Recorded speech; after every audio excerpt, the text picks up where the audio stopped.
come close to that. Full alert. If This that message were to has occur, been I'm sure you're generated gonna see with some of Lend-Lease municipal stuff, data. or that Lend-Lease is already working in the background.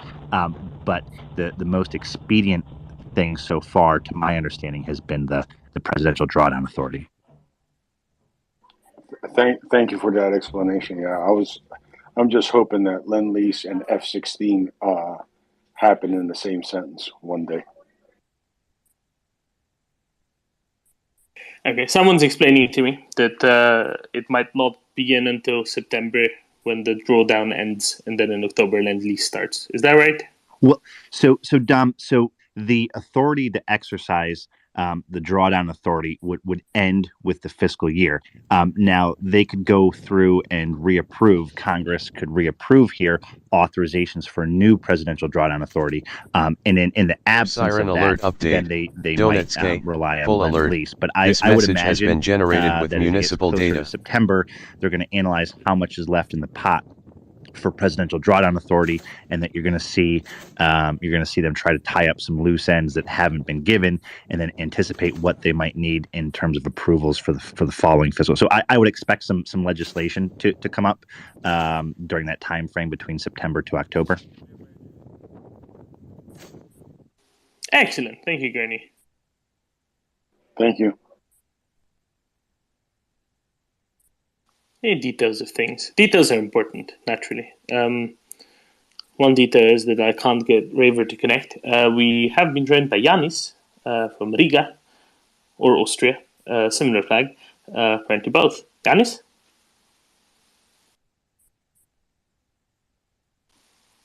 There was some talk today because Latvia sent over some M109s, 6 of them apparently, that were previously in Austrian service. And were upgraded while in Austrian service. There are some jokes on the internet that maybe the Ukrainian Ministry of Defense wasn't too sure which flag to use because they, other than the widths of bands and slight tone, they're similar enough for some people to confuse. I don't know who these people are, but allegedly, I've been told on the internet that there are such people who would confuse one or the other.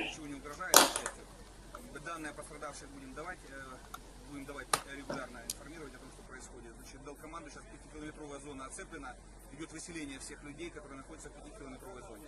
Более точную информацию будем давать после того, как будет официальный комментарий Министерства обороны. Оказываем здесь на месте помощь, нахожусь на месте, поэтому скорой помощи правоохранительные органы полностью мобилизованы в достаточном количестве.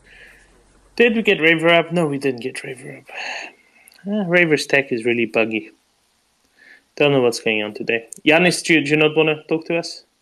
That's okay if you don't.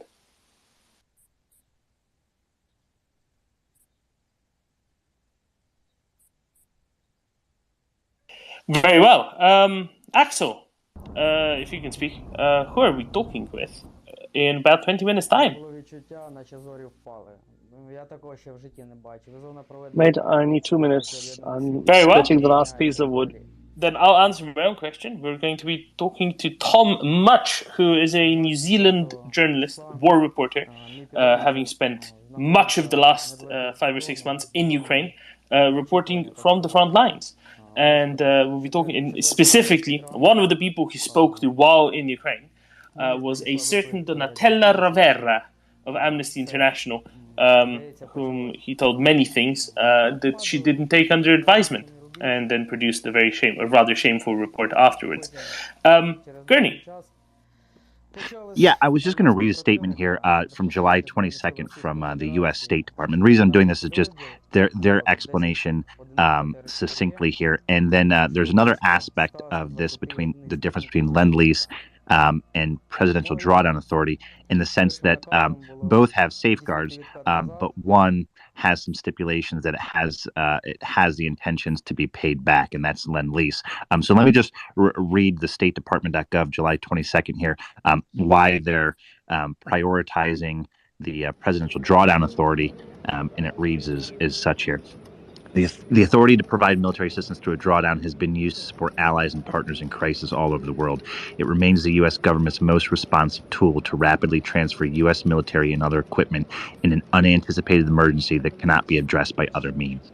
That's their description right there of that and it doesn't. Even though the Lend-Lease is expedited and unprecedented, I'm just saying that tool seems to be not exhausted yet, and they can allocate for the next fiscal year through legislation here.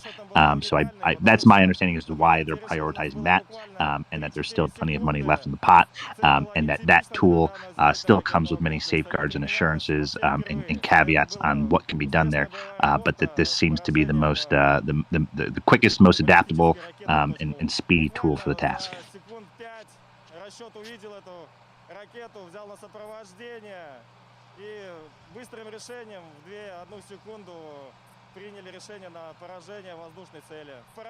Thank you very much, Granny. It's always good to have the facts straight. John.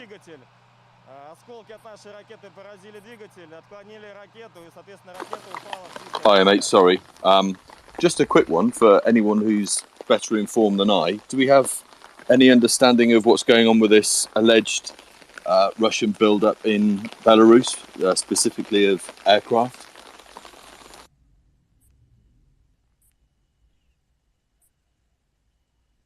I have a little bit. I reckon it's going to be missiles, and that it is missiles. That is to say, ground-to-ground missiles, ballistic missiles, Iskandars and the like, and air defenses surrounding them, because they don't want the Ukrainians to be able to take them out. There were already some launches against Zhytomyr earlier today, I think, and Brovary, possibly some other places as well in the north of Ukraine that seem as though came out of Belarus. I don't know whether they were ballistic missiles or missiles launched from aircraft, but they seem to be originating from Belarus, if my understanding is correct. So I think that is what that's about. Right. So if there are identifiable concentrations of short-range ballistic missiles, Iskandars, etc., building up in Belarus, then morally, yes. Would it be wise for Ukraine to actually potentially employ some HIMARS and reach out and strike these targets? Are they actually within range? Everything's well within range. That's the thing. Do you want to legitimize the capacity of the Belarusian government, that probably shouldn't be in government anyway, to go and send troops across the Ukrainian border, distracting even more Ukrainian troops, and legitimizing them into, saying some other stuff. It's unclear how the CSTO thing would apply as well, because it's not Belarus launching the attacks, but they're being launched from Belarus, and it would be a whole messy kettle of fish. But not that anything would happen in that respect. Not that that's something to fear per se. It's just a mess, is what I'm getting at. And maybe that is why Ukraine has thus far been avoiding actually launching anything against Belarus. I don't know what else to say. Raver and George and then Prince. Raver? Yeah, I wanted to go back to the Lend-Lease thing because I know it's confusing for a lot of people.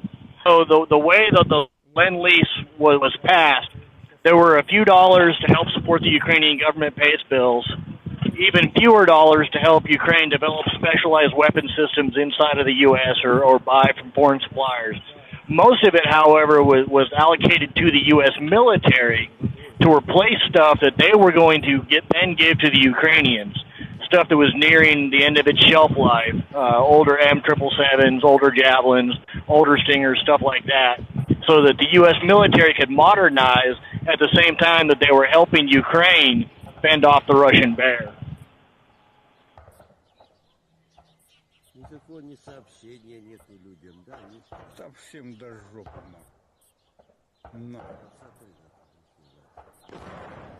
Exactly, and a whole lot of the stuff that's there are basically bookkeeping values more than anything else, right?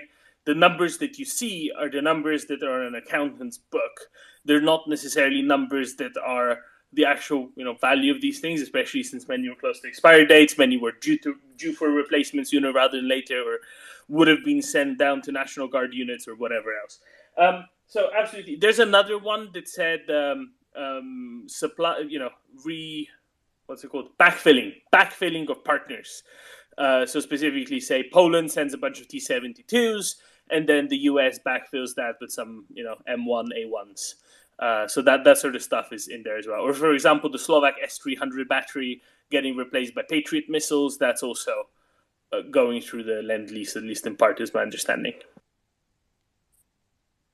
Yeah, it's allowing America and NATO to upgrade while also allowing Ukraine to continue to effectively resist the Russian genocide.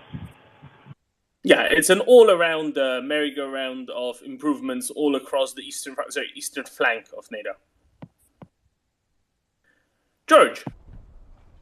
Yeah, so about the buildup in Belarus, I'm hearing certain posts and people interviews that they're saying that the Russians are getting ready for the August 24th Ukrainian independence, and that they want to do like a massive strike there on Ukrainian Independence Day because that's what they do. The only comfort is that I'm sure that there's movement of NASAMS missiles in that area, hopefully to shoot down that stuff, and hopefully after the 24th, after the Russians shoot off all their stuff, that'll be the end of it because they can't have that much more precision weapons to begin with.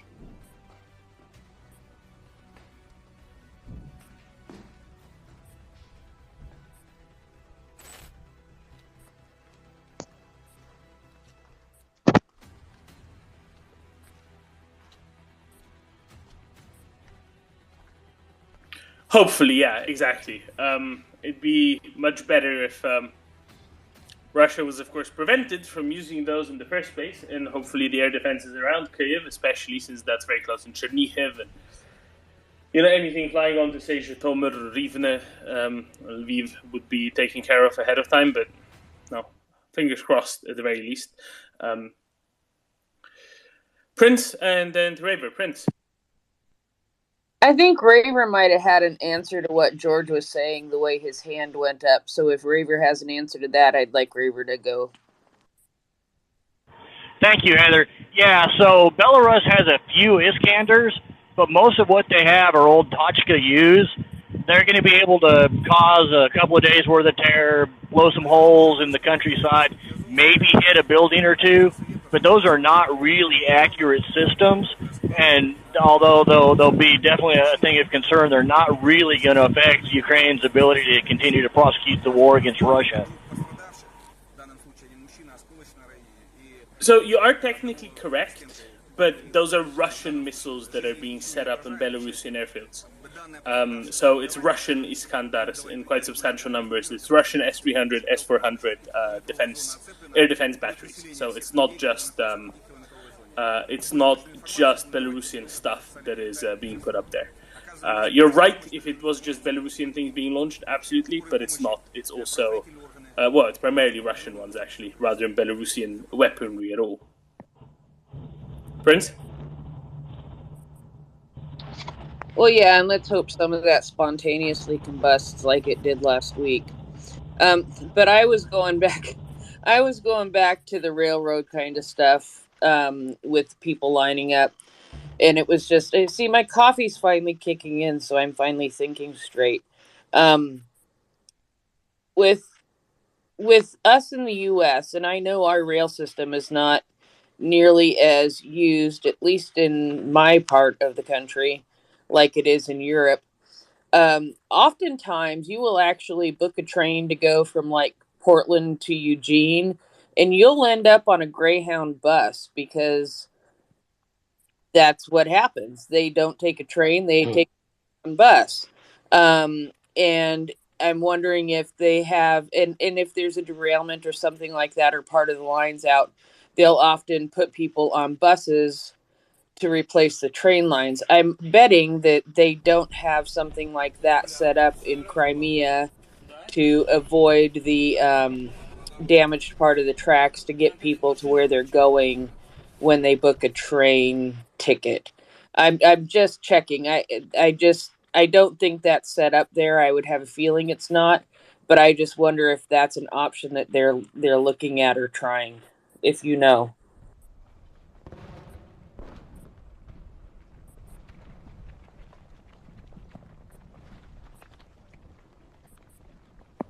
So yes and no, in the sense that yes, rail replacement bus service is a thing.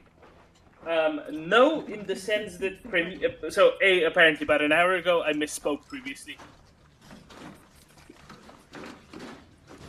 or rather I was out of date. About an hour ago, apparently the Crimean occupation authorities have announced that they've reopened that rail line, which I find kind of suspicious. Were it not for that, next to that ammo dump that was cooking off earlier in the day, there are 3 parallel rail lines, and I'm guessing the one furthest away wasn't damaged, or was not sufficiently damaged by all the heat Air emanating siren alert from update. the ammunition Donetsk, explosions. all clear. And apparently This the message has been generated with municipal data. Otherwise, they wouldn't really be taking people past there. So that's, bad news for Ukraine, good news for Russia, whatever. In this particular case. But you're right. So bus replacement rail service, rail replacement bus service is a thing. It is the 4 most dreaded words in the ear of anybody who's traveling by rail anywhere, usually. But it was more of a case that people in Simferopol earlier today, while we knew that rail line was closed, were still turning up at the rail station and waiting on the rail platform for a train that couldn't actually take them out of Crimea and into Russia. And that's what was notable, I think, the sort of lack of awareness, but also the lack of communication by the occupation authorities. Air siren alert update. And that's Donetsk, all clear. It's not that this message has been generated with municipal data. When there is an accident on the rail line, it kind of gets stuff organized, or if there's planned works on the rail line, it gets stuff organized. If the giant ammo dump next to the rail line suddenly cooks off because somebody set it off, they're remotely, or more closer rather than remotely, that is a less normal thing to be doing. Where were we? But yeah, you have the right sort of thing there, Prince. Absolutely, George. Will the Russians be using the S-300s as surface-to-surface missiles? Because they've used those before. So maybe that's why they've moved a lot of them into that area with the other missiles. Because they're pretty much useless so far in shooting anything else down. So maybe they opted to move them into their secondary role. I have to correct you there, George. Russian S-300 systems have shot down at least half a dozen Russian fast jets this far. So, give them the credit, right? Well, that's because the Russian jets are close. I mean, they shoot them down on takeoff, so that's not too difficult, right? Well, I think it's usually when they come into land, actually, but the same difference. Say within 15 kilometers, right? Yeah, exactly. What I want to highlight is you're probably actually correct, because there were reports of a number of S-400 as well as S-300 launchers going there, and it is quite possible that they might be using the S-300 as ground-to-ground if they have plenty of S-400s in the area to serve as ground-to-air, right? That makes sense. Makes sense to me anyway. I don't see in their minds what they're planning on doing, but if they're trying to use those together with the Iskandars and the like, I wouldn't be exactly surprised. I'm sure that, we're not the only ones that are thinking about this. Obviously, Ukrainians know. I think what their plan will be to try to overwhelm the air defenses in the north of Ukraine and see what can get through. Ті тигри зупинили, а для танка це не перешкода. Він просто їх здвинув з дороги і почав просуватися далі. Був зроблений другий пуск ракети. I agree. I don't know. I still wonder how good NASAMS and the like are at taking down S-300s in the ground-to-ground mode. I don't know what the parameters are, but it's just something that I... I don't think we should be relying on NASAMS when it comes to that kind of affair. That is not the relevant category. Axel, you don't think that they would be able to engage those? I don't think that anti-air missile systems are reasonably helpful in deterring or degrading or taking out other anti-air systems. I think it's a waste of ammunition and a waste of their capacity, and you expose them to counter battery fire and disclosing their position. I would not want to do that. No, but it's just me. I'm talking. I guess I'm maybe misunderstood. I'm talking about them using the S-300s as a surface-to-surface missile. So not as. So if they let's say target Kyiv with S-300s as a surface-to-surface system, wouldn't the NASAMS be able to engage the incoming warheads? They will be. Yes, that's what they're for.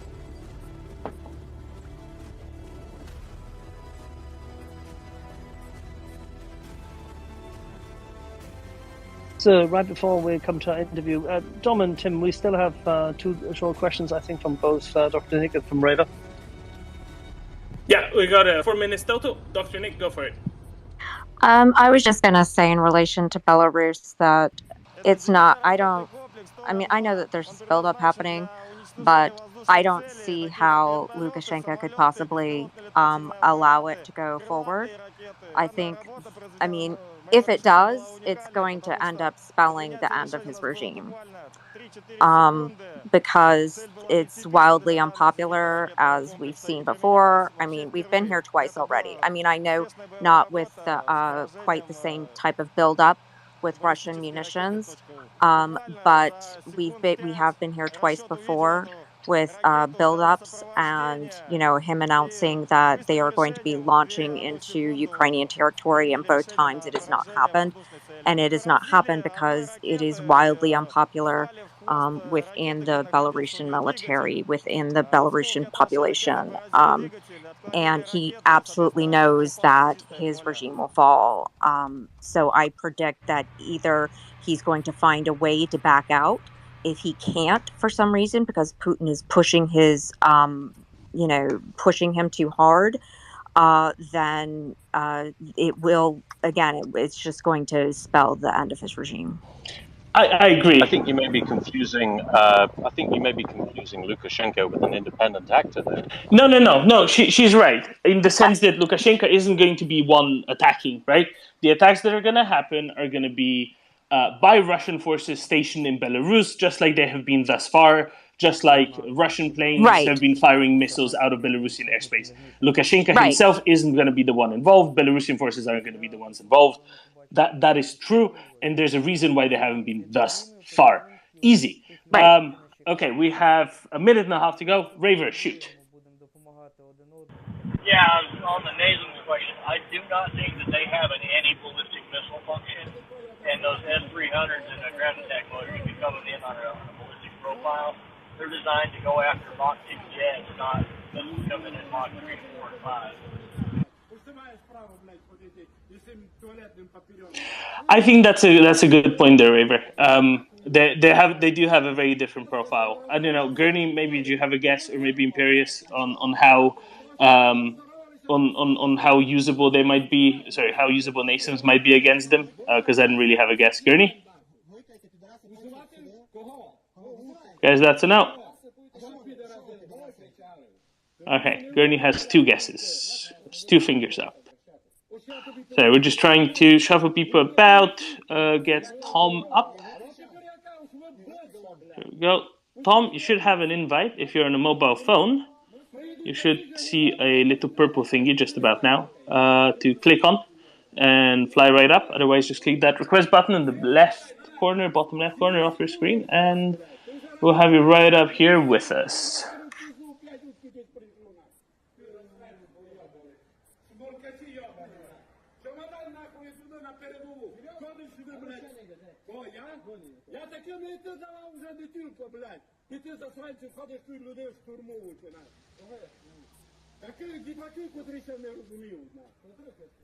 Excellent. Right on cue. Here we go.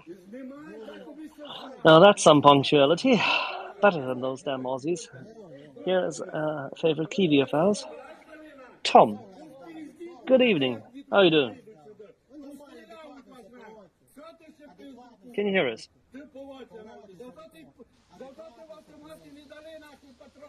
Tom? Bottom left on your phone, Tom, you will need to unmute your mic. That better? Oh, Loud and clear. Fantastic.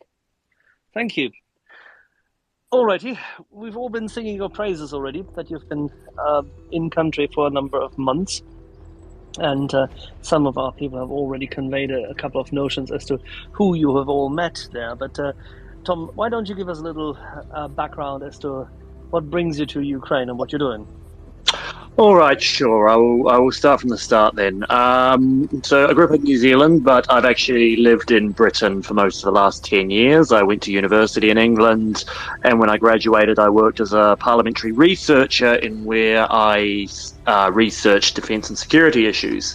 Following that, I started my career as a freelance journalist a couple of years ago, and before this, my first major assignment was covering the war in Nagorno-Karabakh between Armenia and Azerbaijan, the 6-week war from September to November 2020. Last year, I spent quite a bit of time in Afghanistan covering the end of that conflict there and reporting on life under the Taliban.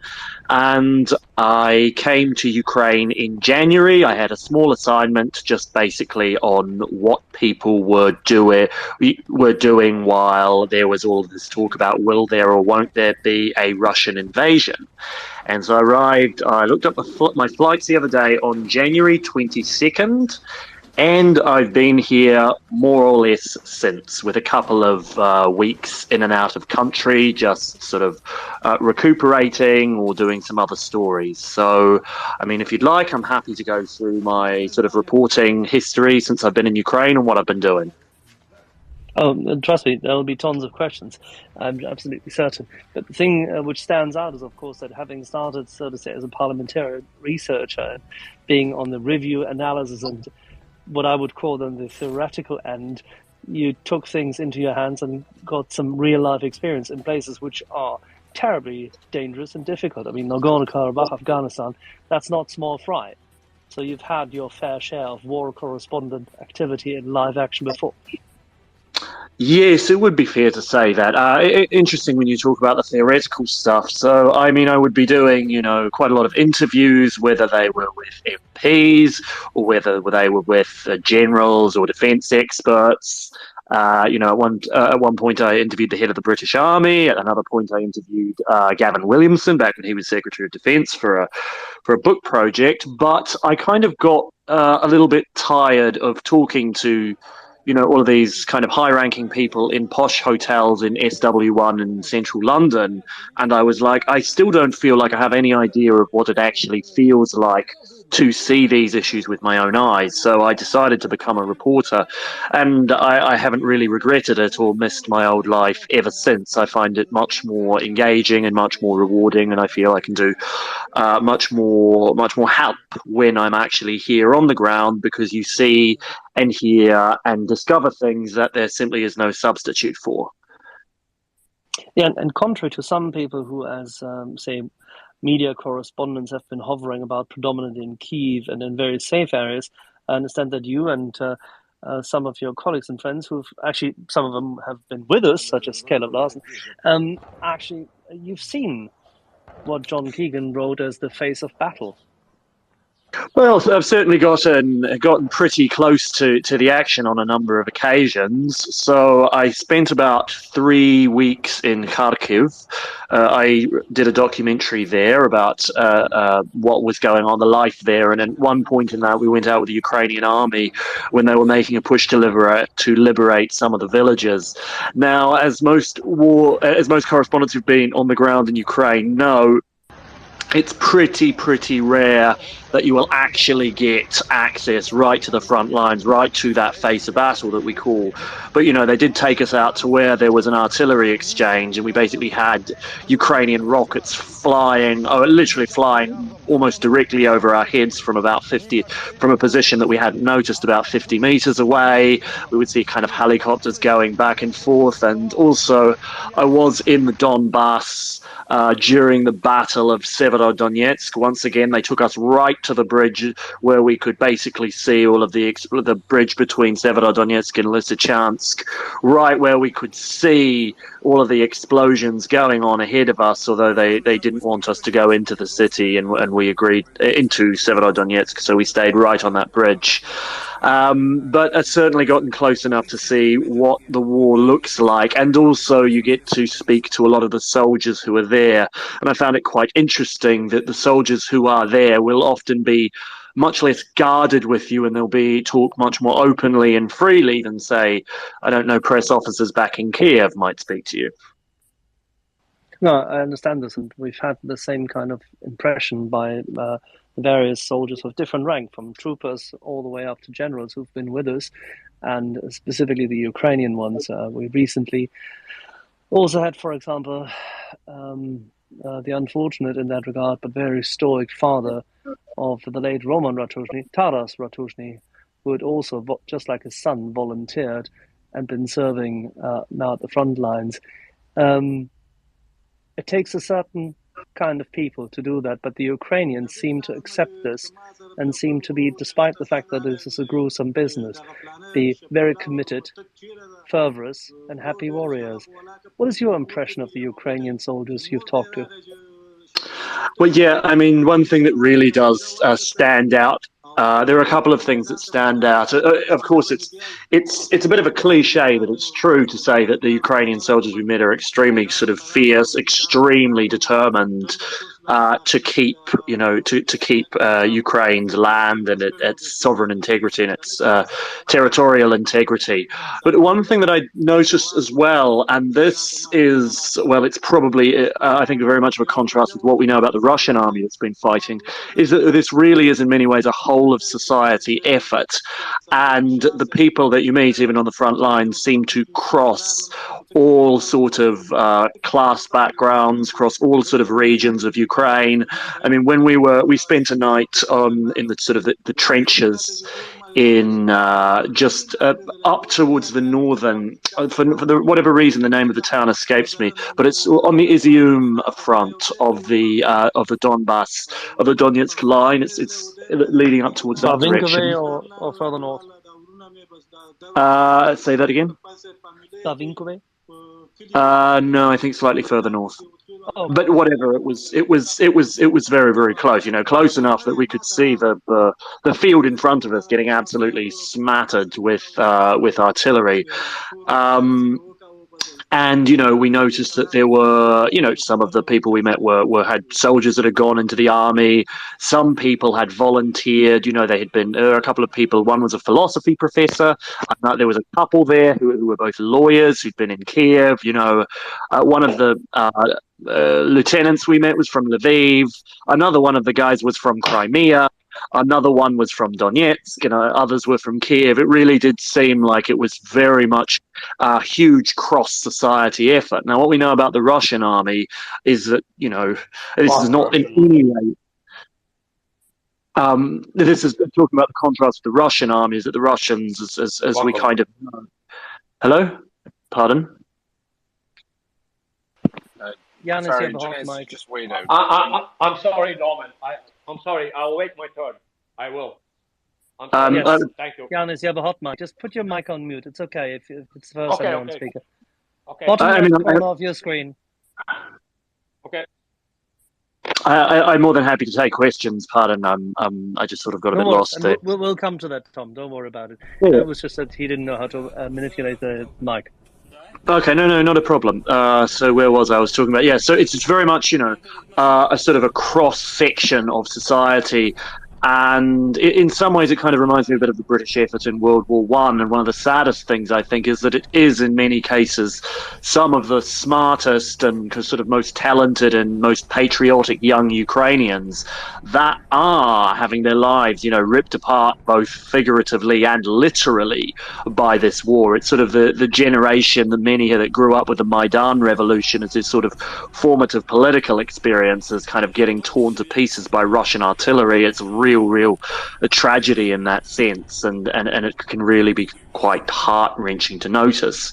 And what we know about, for instance, the Russian army is that the Russian army tends to take most of its soldiers from the kind of the dregs of its society, the poorest and the most backward areas. Not that excuses any of the atrocities that we've seen, but it's very, very clear there's a big difference between the two armies. I think the saying is a Polish saying, actually, that we in World War II, that because it was sort of the flower of their youth that was sent to be killed, we fought our enemies by shooting diamonds at them. And I couldn't help feeling that summed up a lot of what I saw in Donbass as well.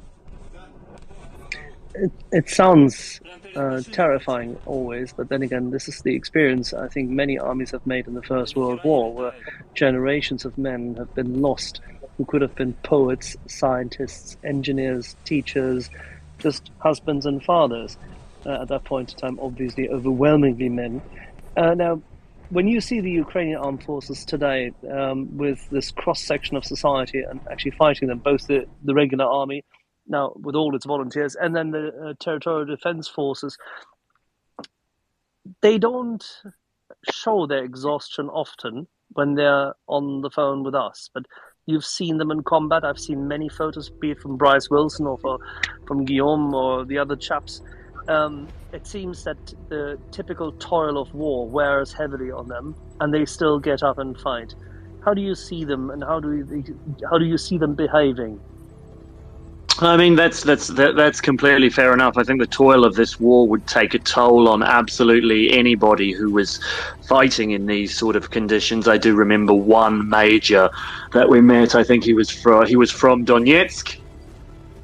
He'd first picked up a weapon in 2014, and he was about 33, and he looked his age, but except for his eyes, there was just this incredible weariness just written all over him. And I remember just kind of seeing him when we were in Lysychansk, and I have a photo I took of him where he was just kind of sitting on the steps with his head collapsed, and he looked like he was just about to collapse. Yet I have absolutely no doubt that on probably about 2 or 3 hours sleep the next night, he would have gotten up and fought just as normal. Yeah, I think that's most of what I can say about that. But yeah, it is very true that the Ukrainian army does seem to have this incredible tenacity to it. Now, when you were there in Donbass, you saw heavy shooting, shelling, but also small arms fire. You, in a call earlier, you highlighted that you saw a car approaching to you, where evidently that car had small arms holes, right? Yes. So this was towards the end of May.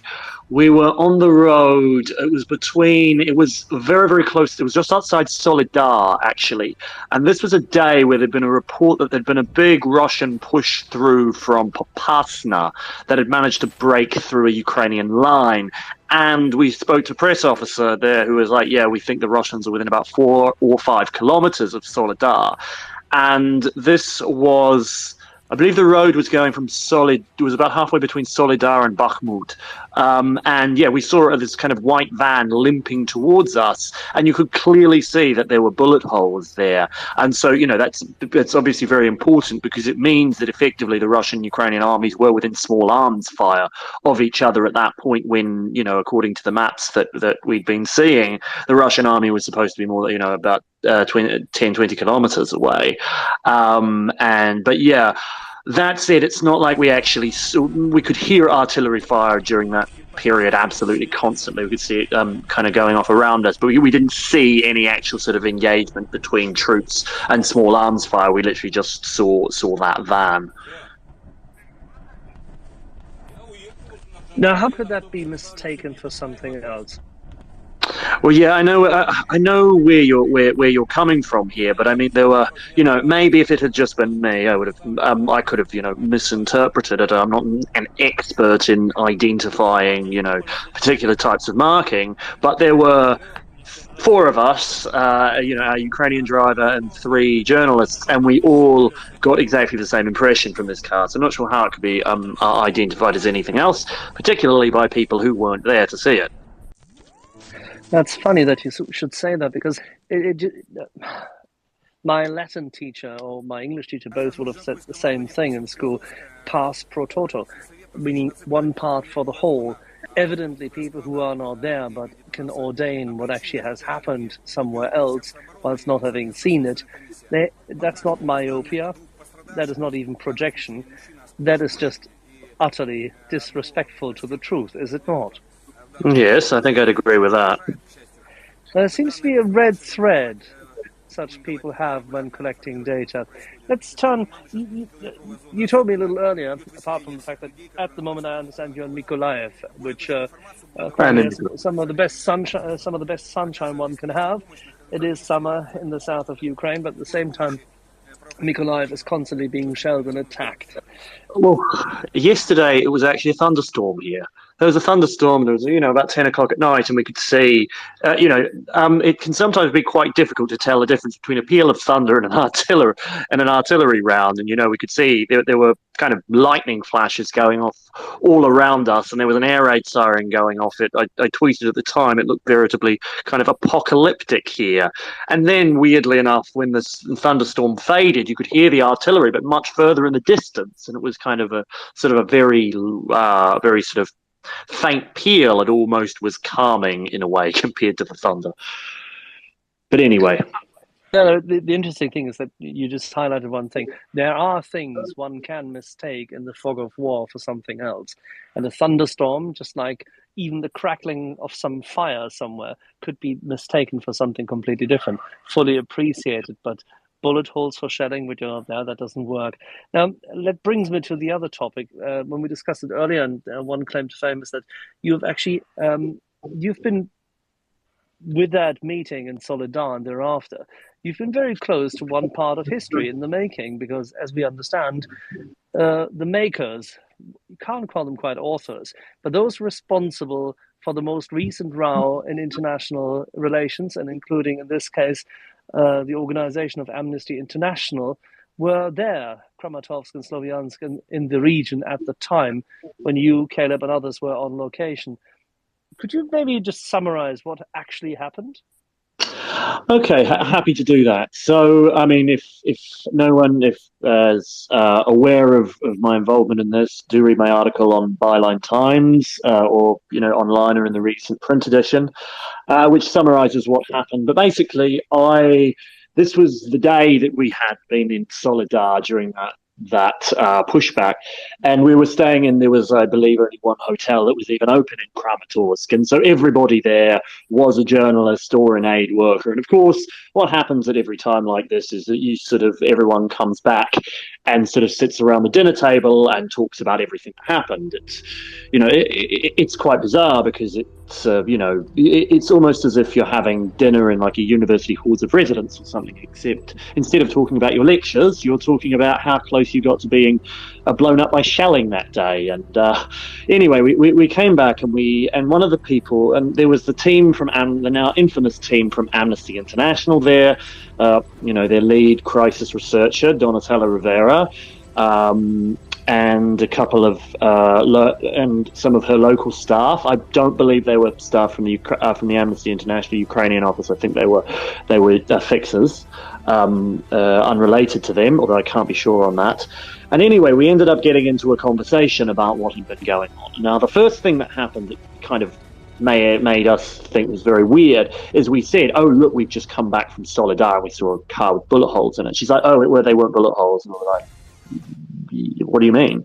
And she's like, "No, it's mortar fire. It's mortar fire in that area." And I'm like, "Oh, well, where were you today?" And she hadn't been there that day. She'd been in the hotel.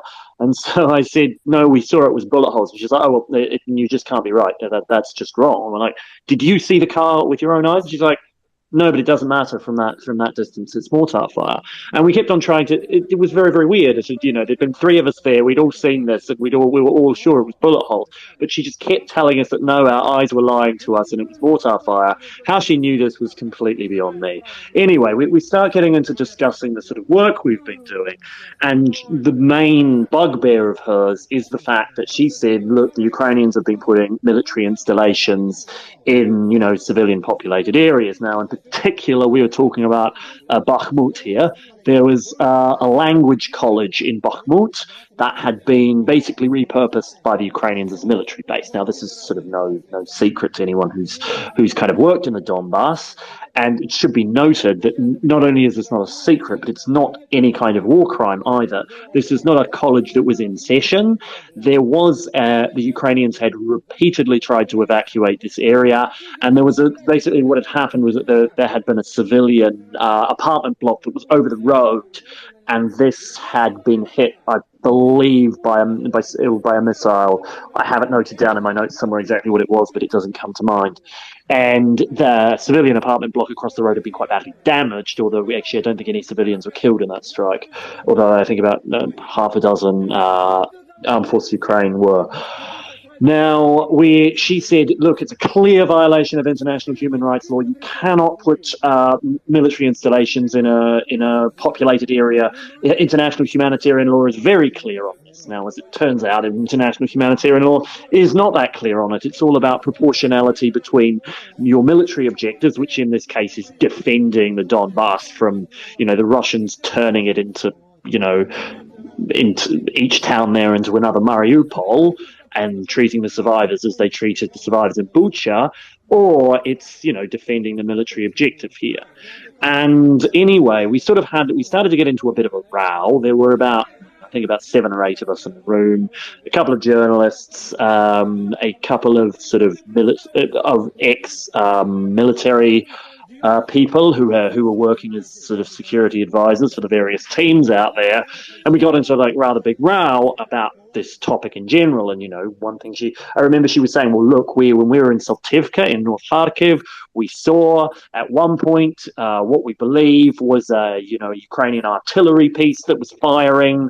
And, the Ukrainians can't put something like that in a city. It's a breach of international human rights law. They need to have it outside the cities. And we're like, but how are you supposed to defend a city? And she's like, it doesn't matter.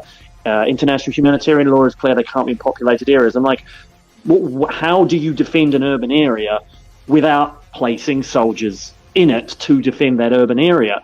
He said it was irrelevant. And that, I said, look, if you come out and say this, everyone is going to be like, this report is screwy, because everyone is going to be like, you need to make the difference between offense and defense. You need to come up with a credible alternative for how the Ukrainians could have defended their cities. In this case, Kharkiv, the second biggest city in Ukraine, which was being absolutely mercilessly pummeled. And anyway, I warned her that the reaction to her report would be negative. I didn't expect it to be quite as negative, but I do think I was vindicated by, for instance, the fact that Amnesty International today announced that they're going to bring in external lawyers to review them. So that was my contribution to the latest controversy. No, that's very good. Tom, let me hi. introduce you to a friend of ours and one of the co-founders of the report, Yehuda, because we've dissected together with his kindness and a couple of other boys already the Amnesty International report beforehand. Yehuda. Hi, Tom. Welcome to the show, and thanks for being here. Very, very insightful to listen to your experiences. Yes, we've obviously referred to the whole amnesty situation, and it's a little rich to talk about the military perspectives. We have a lot of military experts that come on here, and what's funny is that no matter where you are in any city, you might have a school half a kilometer away. In a normal city in Kharkiv probably has 15, 20 armories where once upon a time the Ukrainian army would operate out of, right? So it's not like they've been placed there to put people in harm's way. It's their country. They can have whatever they want, wherever they want. They didn't expect to be defending from those positions. So about the sighting of, say, an artillery piece you mentioned, there are times where the military requirements, the needs on the ground will reflect and dictate where things go. It's obviously, as you said, how can you defend the city if you're not in it, right? That was lost on Amnesty. I do want to circle back to an accusation that's been levied, and that is there was testimony that Amnesty incorporated into its report that was gleaned from Ukrainian soldiers ostensibly being tortured by Russians. Is there anything that you shed any, bring any color to that for us? I'm afraid I can't really add to what has been reported publicly about that. That wasn't something that I discussed with the Amnesty team, and I don't know how that ended up in its report. So I don't really want to speculate there, just because I don't have any original knowledge. Okay, another question. Now, sorry, Yehuda, I have a directly relevant follow-up to that, so please forgive my interruption. Tom, thank you for your article on Amnesty. I enjoyed that enormously. The follow-up you mentioned, where Amnesty have come out and said this report will be reviewed by independent experts. In the press release that went with that follow-up, Amnesty made some quite specific statements, and one of those statements was that none of the people they interviewed for the report were in infiltration camps, were in occupied territory, or were otherwise under the control or influence of the Russian army. Do you believe this denial? I mean, personally, I don't think so. It would sound strange to me, but I don't have any evidence to back that up. As I said, I find it. I mean, I've made so much during this whole sort of scandal of the fact that I was, that I had first-hand witness testimony. I was there on the ground, and I know what I saw, and I know what the people I spoke to said. So I would think it a bit rich if I came out and sort of speculated on what others have or have not done that I've not seen with my own eyes. I did, by the way, I'm sorry if I actually wanted to circle back a little bit to what I was saying about the Amnesty report, just to add to my perspectives. It was actually to do with in putting civilians in harm's way. It was actually to do with evacuations, and in the Amnesty report said, we know of no efforts made by the Ukrainian authorities to evacuate civilians, or the Ukrainian military to evacuate civilians from the areas where they took up positions. Now, this is just factually wrong.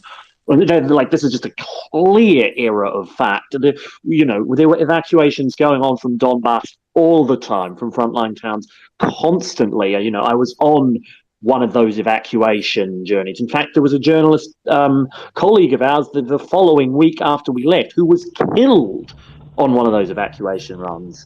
And it's I don't know how they could have missed that. It seems absolutely, unbelievable that they did, but that's there in the report. So, if they're able to be wrong and about such a significant and easily disproved fact, I don't know why we should take anything about what they say about the report or its compilation or its origin seriously. Thank you, Tom. I didn't mean to put you on the spot there, but I was just wondering if you had specific information or experience about that, because frankly, I doubt these denials. But let's go to Yehuda. I doubt them as well, but I don't want to claim for sure. Thank you very much. Yehuda, I'm very sorry to have interrupted you. Could you please come back up? And I think it's you. Yeah, whilst I'm cycling Yehuda back up, Tom, when in your discussion at that dinner table with Ms. Rivera, did you hear by any chance any kind of indication that she was giving due consideration to facts? Or did she have a preset mind? Well, it didn't, as I said, it seemed like it wasn't just about sort of the use of facts. It seemed that she kind of made her conclusion already, and her conclusion was the Ukrainian army are putting everybody in harm's way. And and when I tried to sort of bring up rebuttals to this, one thing that I saw was that talking to her was a bit like talking to a stone wall. You know, if you throw a tennis ball at a stone wall and it just bounces right back at you, is that it was extremely preset in every conception that she had of the situation, and would not change it. And, you know, even from the very thing of being like, no, what the van you saw is mortar fire, you know, no, we saw it with small arms rocket. No, it was mortar fire. Like, it didn't feel like anything you said you would get like a response from. You would almost get kind of just a line repeated back to you, that no sort of alternative evidence. At no point did she say, "Oh, okay, that's an interesting perspective," or "Here's another perspective." She would just kind of repeat the same line back to us, which suggests to me that sort of she went into this with those preconceptions in mind. And it also does strike to me that, you know, I think they gave that it doesn't seem like they work with the Ukrainian military on, you know, going to them and being like, look, can you please explain the military rationale for your situations? I believe they only gave them 3 or 4 days to respond properly. It also doesn't seem like they took, you know, the objections of So one thing I found very interesting was that they didn't take she didn't take any of the objections of the Amnesty International Ukraine branch into account in any way, which is why their director resigned over this. And that doesn't surprise me, because it doesn't seem like she was willing to take any evidence or information that was contrary to her preconceptions on board. That was my experience. Much more importantly, that was the experience of the Amnesty International local branch. Typically, when you go in country and when you try to ascertain facts, you work with your local branch very, very closely to actually find out those details which you could, as a foreigner, never sense, no matter how well prepared you believe you are. This is why you have a local team. The local team you didn't see at all whilst you were there and meeting them in Kramatorsk and the likes? Okay, there were 2 local fixers. I don't know their names or their identities. We did speak briefly. I don't believe they're affiliated to the Amnesty International Ukraine team, no. But again, and I didn't see anybody that are recognizable from the Amnesty International Ukraine team. But remember, I was only there in this hotel with Ms. Rivera. We only crossed over for 2 days. It's very possible that she worked with their team in other locations in Ukraine, but you know, if she did, I'm not aware of it. I don't think she did in Kramatorsk, because otherwise, I think her team would have raised these objections much sooner. Isn't that quite surprising if you think about it? Because these questions have come up in recent days, and specifically after the Washington Post article by Oksana, that whilst she, in her work, could never exclude that, obviously, as one would call, accidents do happen, but she could never exclude the possibility that essentially the data on site would simply be appraised very late, meaning that Amnesty International would always review ex post factum. So if you look at it, she highlighted in her article that, as she says, the Ukrainian government, for its part, has a solid, quote, solid record of answering to Amnesty's requests. Now, if Donatella had asked these questions from the Ukrainian government, one would have expected her to have a significant argument with the government, would one not? Precisely. I mean, I don't exactly, yes, because as you said earlier, in your own capacity, when you interview generals and the likes and analysts and whatnot, you would have gone through various parties, cross-referenced data, and then presented people with your conclusions in order to check as to whether they hold true, right? Yes, precisely. And it was bizarre for this reason, because it literally seemed like it had been put together by 1 or 2 people without anybody, you know, without the rest of the organization, without any, you know, outside experts, without sort of the right of reply that the Ukrainian government and military should have been afforded. Like the one person had sort of just written it, handed it in, and, you know, published it as if they were sort of self-publishing something on their blog. But this isn't something that should be self-published on someone's blog. This is giving these allegations, which haven't gone through the proper scrutiny or due process, giving them the imprimatur of one of the leading we should say one of the formerly leading human rights organizations in the world. that has already entirely predictably been weaponized by the Russian government to say, oh, look, we only bomb targets where Ukrainian forces are stationed. And also there's so many other, when you go through the report line by, I know you've gone through it line by line, when you see things like, there are so many strange things, like when she said she was in Mykolaiv region in a populated area, and then said she heard outgoing Ukrainian artillery fire. Well, you've heard outgoing Ukrainian artillery fire. You don't know where it was. You don't know what it was next to if you only heard it. You know, or the fact that she said that they saw soldiers milling around in a hospital. So what does that mean? What if they were the local guards of a hospital? What if they were there for treatment? What if they were there for any number of reasons? Doesn't prove it was a military base. There's just so many flaws from every angle that you look at the report, factually, legally. It just, where was the scrutiny process? It does seem to me that there are quite fundamental misunderstandings of the law of armed conflict, like permeating this report. You know, they just, and okay, LOAC is complicated, but you'd think Amnesty would know better, right? You'd think they just know better. Yes, that was an interesting point, right? Yes, the law of armed conflict is quite complicated, and the key term in the law of armed conflict, not that I'm a lawyer of armed conflict, is proportionality, about sort of basing risks and basing various types of harm. But when I had the conversation with Donatella, the line she kept using was, no, international humanitarian law is very clear. Well, it's not very clear, actually. It's not very clear at all. I mean, it's clear in some particular situations. So, for instance, you know, you shoot a prisoner of war and kill them. That's clearly a violation, right? But it's nowhere near as clear-cut when we're talking about, you know, military tactics and strategy like this. But she was very certain that not only was the law very clear, but that their interpretation of the law was very clear. And very good point. And I think my colleague Gurney, who's also joined us on the panel, we've discussed this in the first instance on the very first day when the report came out, that actually the fact that, for example, they quote that Ukrainian soldiers were seen at a hospital. Well, being seen at a hospital, if you're treated or if you're an R&R or you're given soup, that does not make the hospital a designated target per se. On the contrary, it's actually just quite legally wrong. And whilst the law of armed conflict may be a complicated affair, soldiers in the West, and by the way, the Ukrainian armed forces over the past 8 years, in close collaboration with, for example, some of the founders of Maria 8 and close friends of ours who've been training the Ukrainian armed forces to Western standards, have drilled this into people. Gurney, I think you have a point in that regard. Thanks, Axel.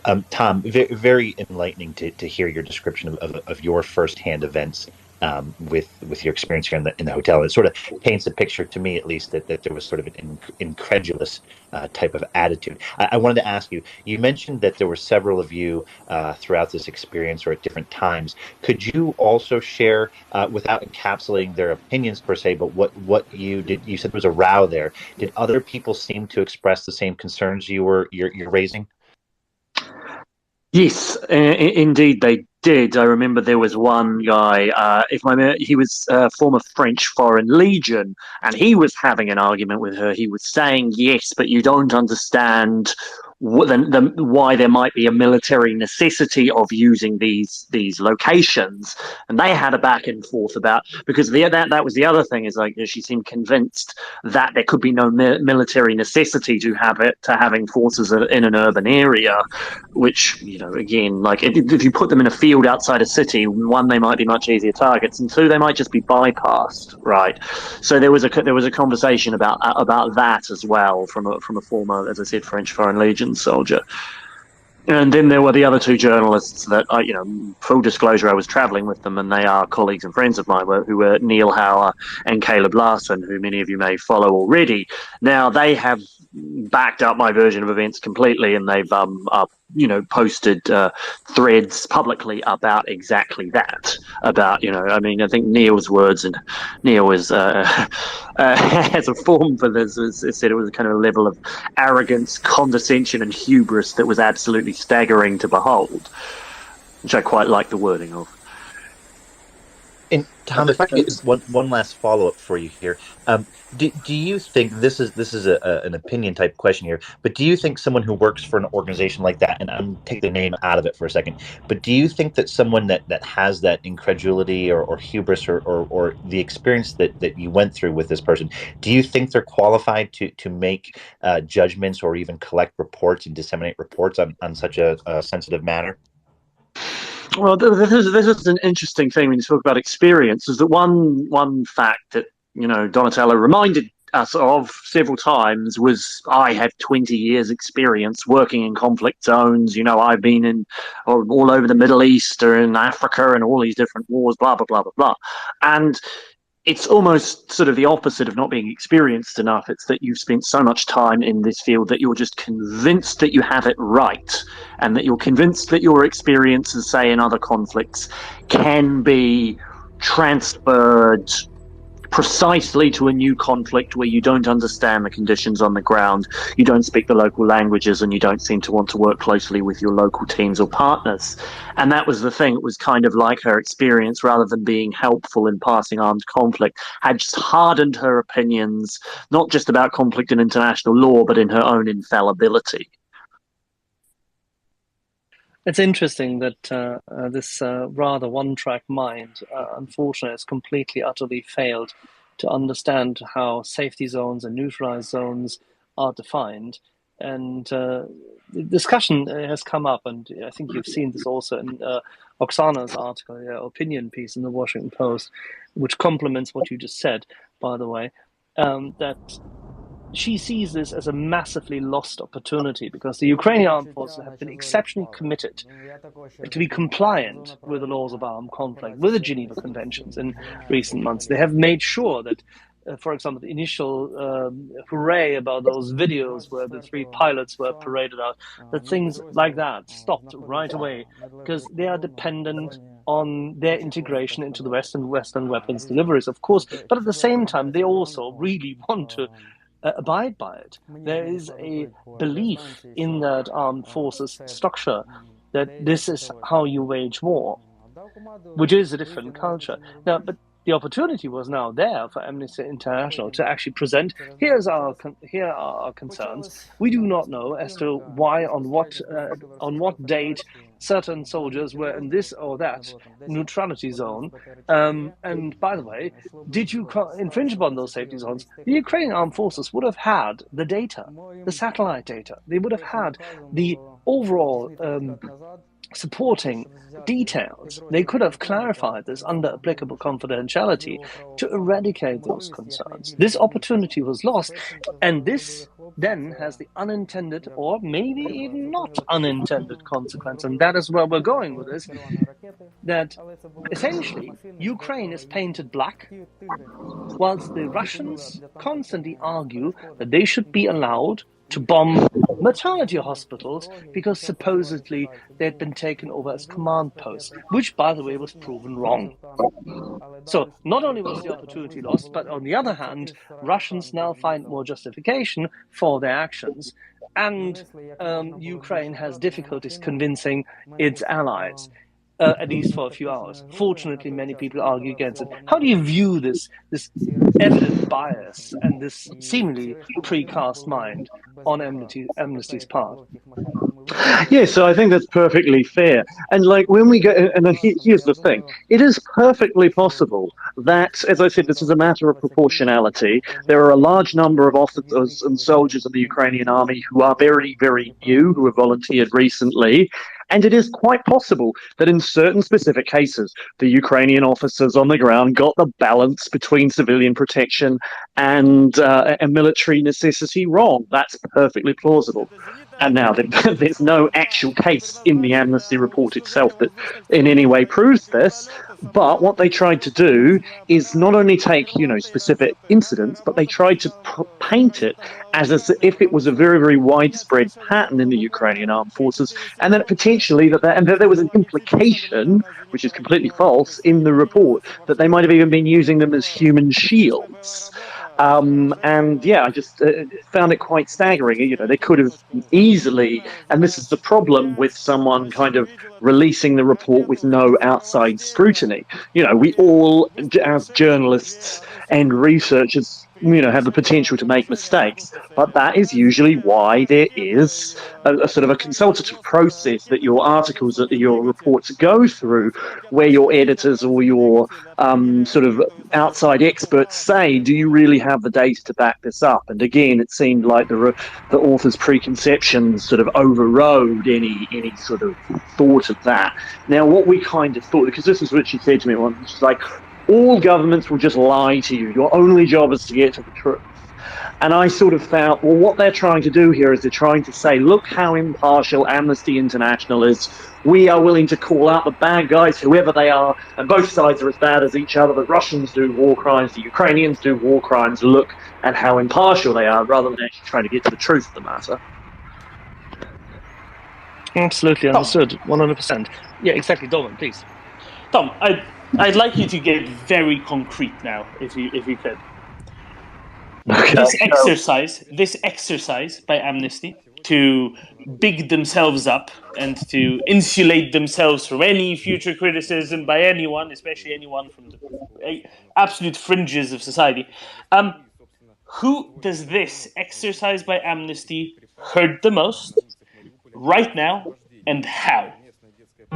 Well, the people it hurts the most are potential Ukrainian civilians, because what the Amnesty report has done is it's given succor to Russian claims that, you know, because the Russians now have been saying, look, any civilian building in Ukraine is a legitimate target of ours, because we know that the Ukrainian army systematically stations its troop centers in civilian buildings. It's the Ukrainian civilians who will suffer the most by far.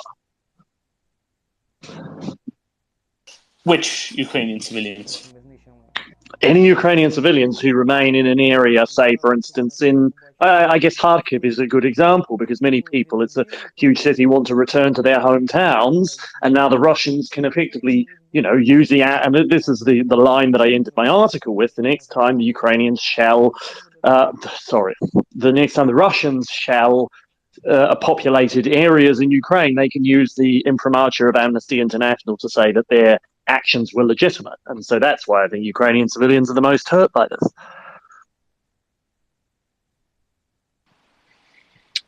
Very poignant. If you don't mind, Tom, we'll go to a few questions and we'll turn back to the thread. I have a few more questions on the laws of armed conflict later. Adrian and then JJ. Hello, Tom. Thank you for being with us. This is a subject that we talked at length. I can't... does someone have a hot mic? Okay. I think Tom has a different mic. Yeah, but keep going. Okay. We've talked about this at length. It's one of the subjects that has made me absolutely infuriated in the latest period, especially because my partner and friend, creative partner, she's a Ukrainian soldier, and she's also shooting a documentary, more of a creative one, and I've got her footage just a little while before Miss Rovera published her report, and I've actually seen her evacuating a family of civilians from Zolote. It's in the footage. She meets a family, a mother who is deaf and her two daughters, and they talk, and then later in her material they're taking them out from Zolote to Bakhmut in a van. And also I've seen footage of Russians shelling Ukrainian hospitals. We're not even talking about leveling entire cities. This is something we all know. I'm gonna be conspiratorial, and I'm sorry, I know you're a journalist and you analyze facts, so I'm just gonna go on the crazy route of it. And you can choose to comment or not to. But to me, it seems that any rational person looking at this war, and this genocidal war, would understand that the Russian army is the aggressor here, that if indeed there are some instances when there are, and even that is debatable, there are Ukrainian military areas, those are there because the Russians in that positions to defend those civilians, because we saw in Bucha what the alternative is if they weren't. So I'm trying to understand, and I'm thinking, well, for Amnesty, it's a way to show this impartiality, so-called impartiality, and to blame both sides. It's a way for them to basically sustain their business model, to gather donations, to show a potential audience that will donate, that in any war they will be quote-unquote impartial. Of course, this completely backfired. But do you see, and you can choose to answer or not, do you see a connection between the way Amnesty reports and the fact that it's an organization without accountability? I mean, there's no, I guess their governing board of directors, or what's it called? That's the only thing people are accountable to in Amnesty, because I doubt there is other entity they're accountable to. And my question is, sorry, it was so long-winded, would Amnesty researchers be motivated to portray a certain message in order to push more donations and keep up their, I understand, pretty big salaries? Thank you. I mean, I don't think that's too conspiratorial at all. I think it's, again, perfectly plausible. Now, what I think, as I said, is that this idea of we must be impartial, we must blame all sides, has just kind of affected the way that Amnesty International sort of operates. It's an ethos in the organization, but potentially connected to its sources of funding.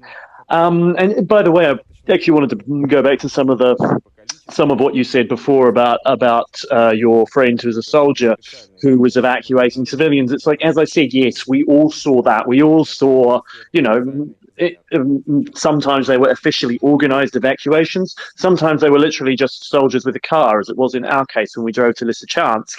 And our soldier went round, and this is the other thing as well when we talk about evacuations, is that there are sometimes when civilians will literally simply refuse to leave a designated evacuation area, no matter how hot or intense it is. As I said, we went to one particular school that was where the basement was being used as a shelter. And, you know, the military guys we were with, they went round and they said, there were about 15, probably about 15 people, 15, 20 people there. And they said, anyone who wants to leave, get in this car now and we will drive you out. And only 3 of those people, now this was in Lysychansk at the end of May, very, very, very hard fighting going on in the area, and they evacuated but only 3 people took that opportunity to evacuate at the time. So, you know, you're completely right in that regard. As for their sources of funding, I think it's very, very plausible, not that I could ever prove it.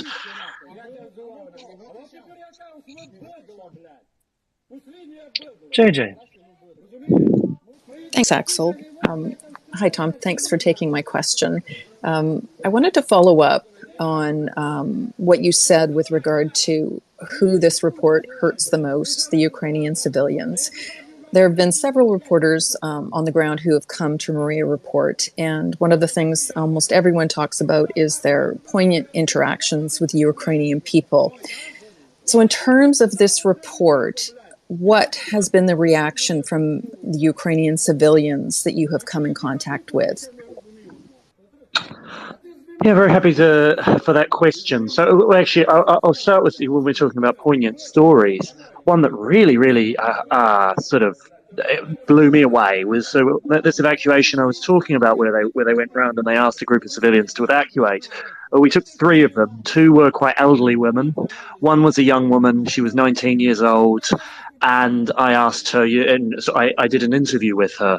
And I talked to her, and she was from Kharkiv. She lived in Kharkiv, and she had, when the war had broken out, she had gone to Lysychansk to be with her grandmother.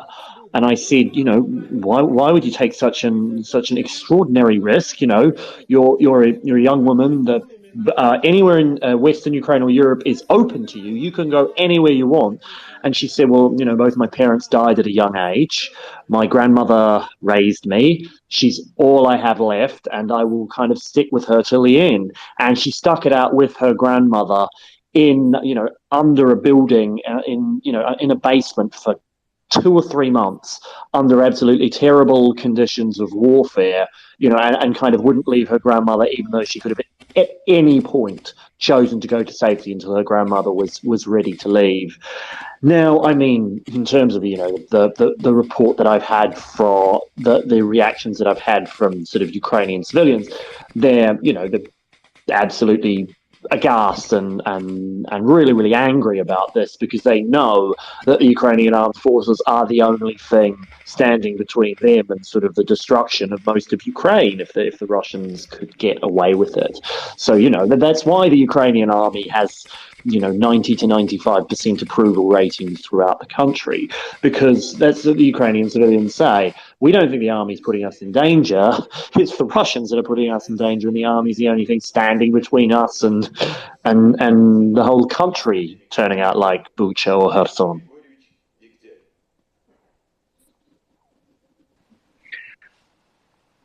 I'm just wondering how people such as Miss Rovera and her her friends, her troop,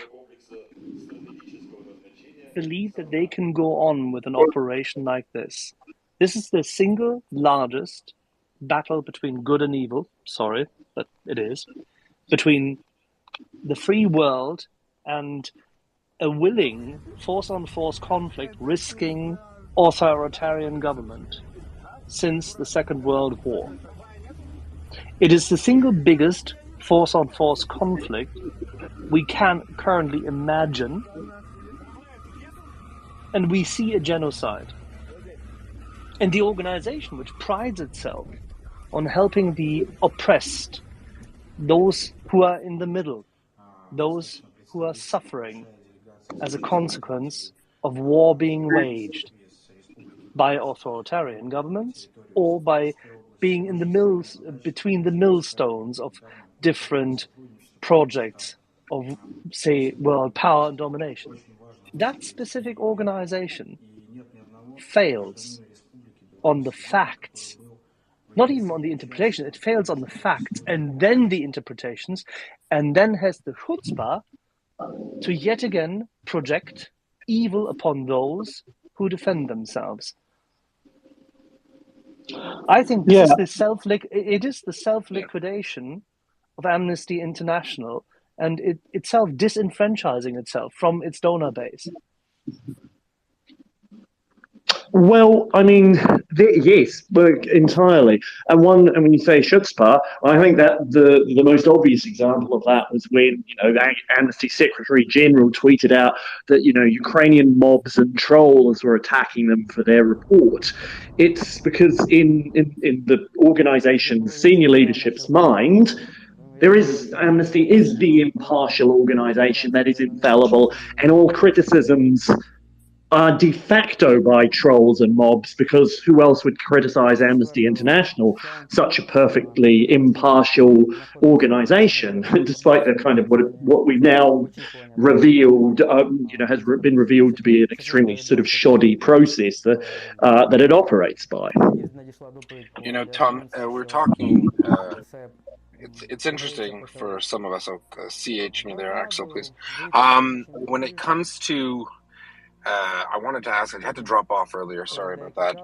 One of my questions was about what the interplay between the different Amnesty International subgroups are, what you saw or heard, or how marginalized was Amnesty Ukraine, as much as they say. Obviously the head of it resigned. Can you speak to anything about that? Once again, I think my interactions with Amnesty International over this were restricted to those couple of days in Donbass. I don't know the Amnesty Ukraine team in anything more than passing. I have absolutely no reason to disbelieve what they said in their resignation letters, or what the head said in her resignation letter. But the reason I say that is simply because when I read her letter, I'm like, yes, exactly. That mirrors my experiences exactly. The fact that, as I said, she felt like she couldn't make any sort of impact on Amnesty's conclusions. And, neither could we, in our discussions with them, make any impact on their conclusions. Do you think this is okay? So Amnesty International, a lot of people don't know, didn't begin as a human rights monitor, right? It began as it would speak out for prisoners of conscience around the world, and it somehow morphed into something a little different. And I think a lot of people are starting to raise those questions. Are they really well suited for this task? I mean, the people that staff their organization. There have been accusations, for example, of extreme bias towards other countries in particular. You only have to look as far as the Middle East, and I just wonder if any of that colors their perspective. I know I don't want to sound conspiratorial, but the Russian Foreign Ministry released a tweet slamming the Europeans and the West for daring to consider a visa ban on Russians, and they said, and it was quite shocking. So they actually, this was their post. I'll paraphrase it. They want to ban the Russia tourist. They want to ban visas for Russians. This is perfect example of racism and fascism and Nazism. And then it said the following, comma. And you keep asking us how a Jewish president of Ukraine could be a Nazi. Wow. What an insane, the A to B to Z. It was the craziest thing. Now, is there the same people who tout this type of rhetoric in the Middle East?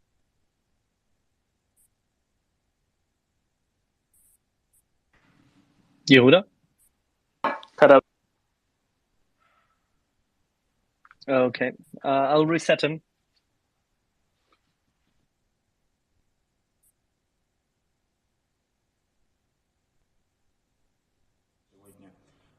Достаточно представительная большая делегация из общественных деятелей, журналистов из Республики Беларусь прибыла на территорию Запорожской области. Наша основная задача, конечно, выстраивание гуманитарного, культурного сотрудничества, потому что So apologies, Tom, but these are some of the intricacies and beauties of Twitter, which we have to contend with from time to time. So if you give us a second, we'll have Yehuda right back with us.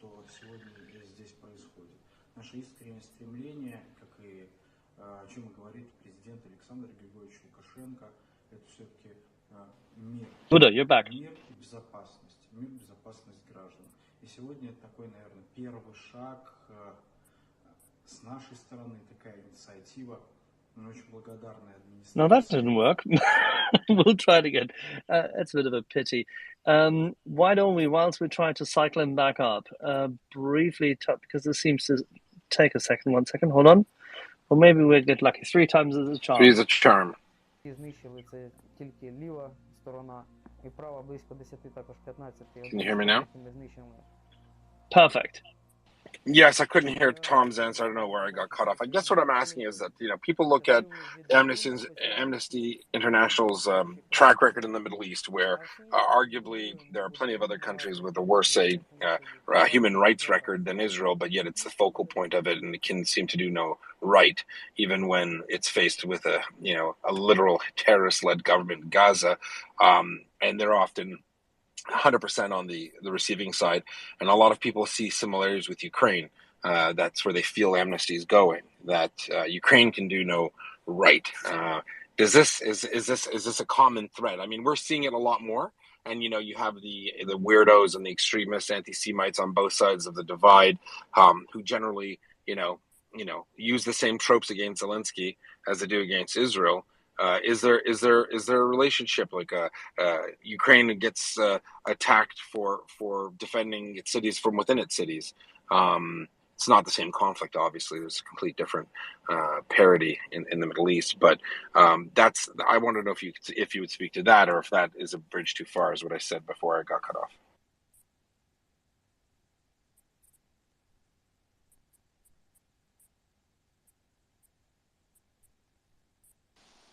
Have Tom? You might be speaking into muted mic if you're trying to answer. Tom, just if your mic is red, it's off. Oh yeah, pardon that. No, I'm back. You can hear me, okay? Yes, we can. Yeah, go ahead. Okay. Again, something that I'm not saying that these comparisons are wrong, I'm a bit loath to speak directly to the situation in the Middle East, particularly with Israel and Palestine, simply because I've never covered it. You know, there's so many sort of thorny issues there, and I haven't anything more than an amateur's knowledge, and I have never covered it on the ground. So I can't necessarily endorse that parallel just because I don't know enough about the situation, and I would need to do my own reporting on the ground, which I would absolutely love to do, just haven't been able to recently. But yes, so again, one quote that kept on coming back to me just because of its absolute absurdity was when Noam Chomsky, of all people, said it's literally impossible for, people in the West to discover or learn anything about the Russian point of view on this issue. It's absolutely ludicrous. And when you do look into the Russian point of view on these issues, it is things like this, where a tourist visa ban is compared to Nazism, or where, the Ukrainian wish to have its own sort of sovereign nation is compared to Nazism. It is just kind of these absolutely outrageously ludicrous claims that can't seem to me to come from any sort of rational mind or from anywhere within their own echo chambers, really. Now, fair enough. So the problem is that whether Amnesty intended for it or not, the report adds fuel to that fire, right? More or less, yes. I also want to say, look, I know it's not popular at all to defend Amnesty International at this point, but they have done reports, criticising Russian war crimes as well. Like, it needs to be pointed out, not everything that they have said has been something like pro-Russia or pro-Ukraine. They have, and there have been other researchers from Amnesty International, including from their local branch, that have pointed out Russian war crimes. It just happened so that in this report that they got completely the wrong end of the stick and really did add fuel to the fire of Russian claims. Right, and just to be clear though and fair, if in a Ukrainian cited a position in a city to protect its citizen, there's at no point is it even remotely close to Russian soldiers raping 8-year-old girls and cutting the genitals off of wounded soldiers, right? So they should be getting the lion's share. In fact, it should be almost 100% to zero, right? And I think that's the problem. Yeah, precisely. There is absolutely no comparison with, Ukrainian soldiers not drawing the proportionality of military necessities versus civilian protection with, kind of mass execution and sexual violence that has occurred in areas that the Russians have occupied. There's no moral comparison in the slightest. Yeah. No, it's crazy. Did you want to grab a few questions from the audience, Tom? Absolutely, sure. Okay, let's go. Who's next? I like Wendy has been waiting a little while, and Carl as well. So, thanks, Axel. Thanks, Yehuda. Thank you for this space and having Tom on. I have a comment and a question. It is a question which might have already been answered before I hopped onto this excellent segment. A feature of this Russian invasion of Ukraine has been the systemic deportation of, by the Russians' own figures, 3 million innocent Ukrainians into Russian captivity. The places of detention Russia has transported these Ukrainians to have been termed filtration camps. On the Amnesty website, this organization asks for donations using stories such as a Zimbabwean woman whose, quote, phone call from Amnesty saved me from rape in prison by the Zimbabwean police. On the Amnesty Twitter page, a simple search for filtration camps demonstrates that they have made no comment or statement whatsoever on this war crime. So why has Amnesty purposefully done nothing on this war crime of 3 million deported innocent Ukrainians? And would you say that by their silence they are complicit? I mean, I can't answer why Amnesty has made no comment on what you correctly point out as one of the sort of gravest crimes. I actually think, that sadly enough, one of the other gravest crimes that has been committed in the occupied territories is not just the filtration camps, but the mass mobilization of young men in the Donbass regions, where the Russians have effectively rounded them up and forced them to the front line as part of, the so-called, Luhansk and Donetsk people's militias, and that kind of forced Ukrainians at gunpoint to fight their war for them, which I think is, equally atrocious. But yeah, you're completely right. Amnesty has Amnesty's original thing, sure, it was about prisoners of conscience, but it was about people who were suffering these sort of outrageous human rights abuses and that were effectively being imprisoned or deported by authoritarian governments. This seems like an issue that should be perfectly closer to their original remit. Why are they not looking into it? It's a very good question. 100%. All right. Is there a follow-up there? I like one here. Ear siren alert update. Kharkiv. Thank you, Yehuda. This message has been generated it's just strange with municipal that data. Amnesty has had access to prisoners of conscience and prisons themselves in the past. I believe they went to visit Nelson Mandela on Robben Island. So why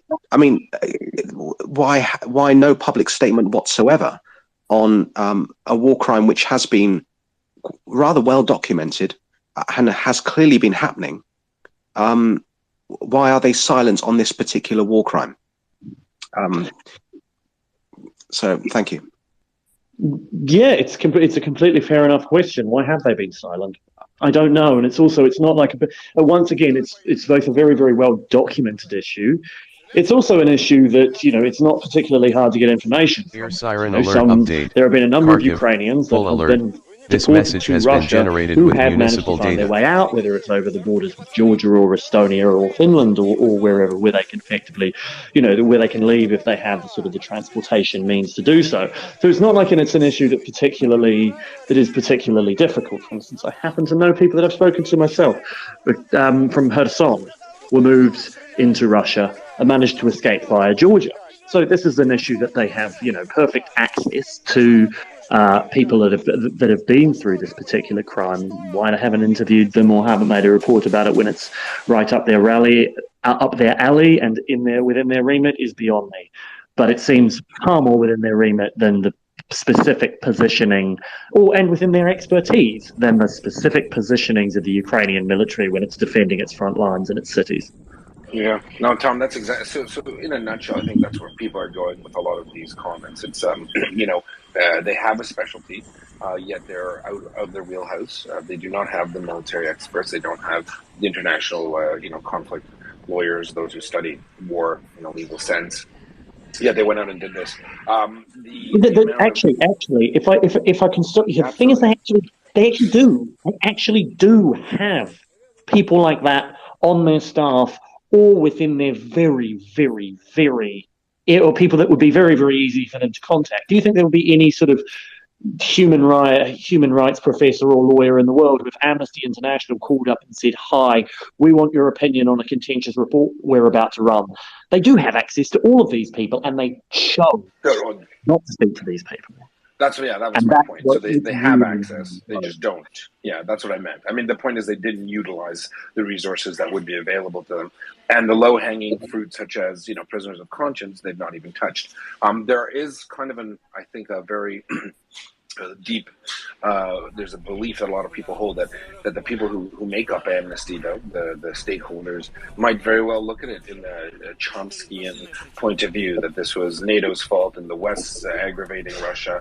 And I think they picked a side in a way. That's what I'm trying to say. And that's just kind of the vibe that we get from our audience. I just wanted to throw that at you, and then we'll go over to Carl. Well, speaking of what you're saying, is that the one thing that I found very, very interesting was when I was writing my account of what happened, and I sort of checked Twitter, and I saw that trailer for that extremely strange CBS documentary where they quoted one particular volunteer from a couple of months ago as saying, we only think 30% of the humanitarian aid we get makes it to the front line. And then they had Miss Rivera on as a guest, as an expert witness, saying, yes, it's true. We don't know where any of these weapons have gone. They could have gone anywhere. Now, the Ukrainian,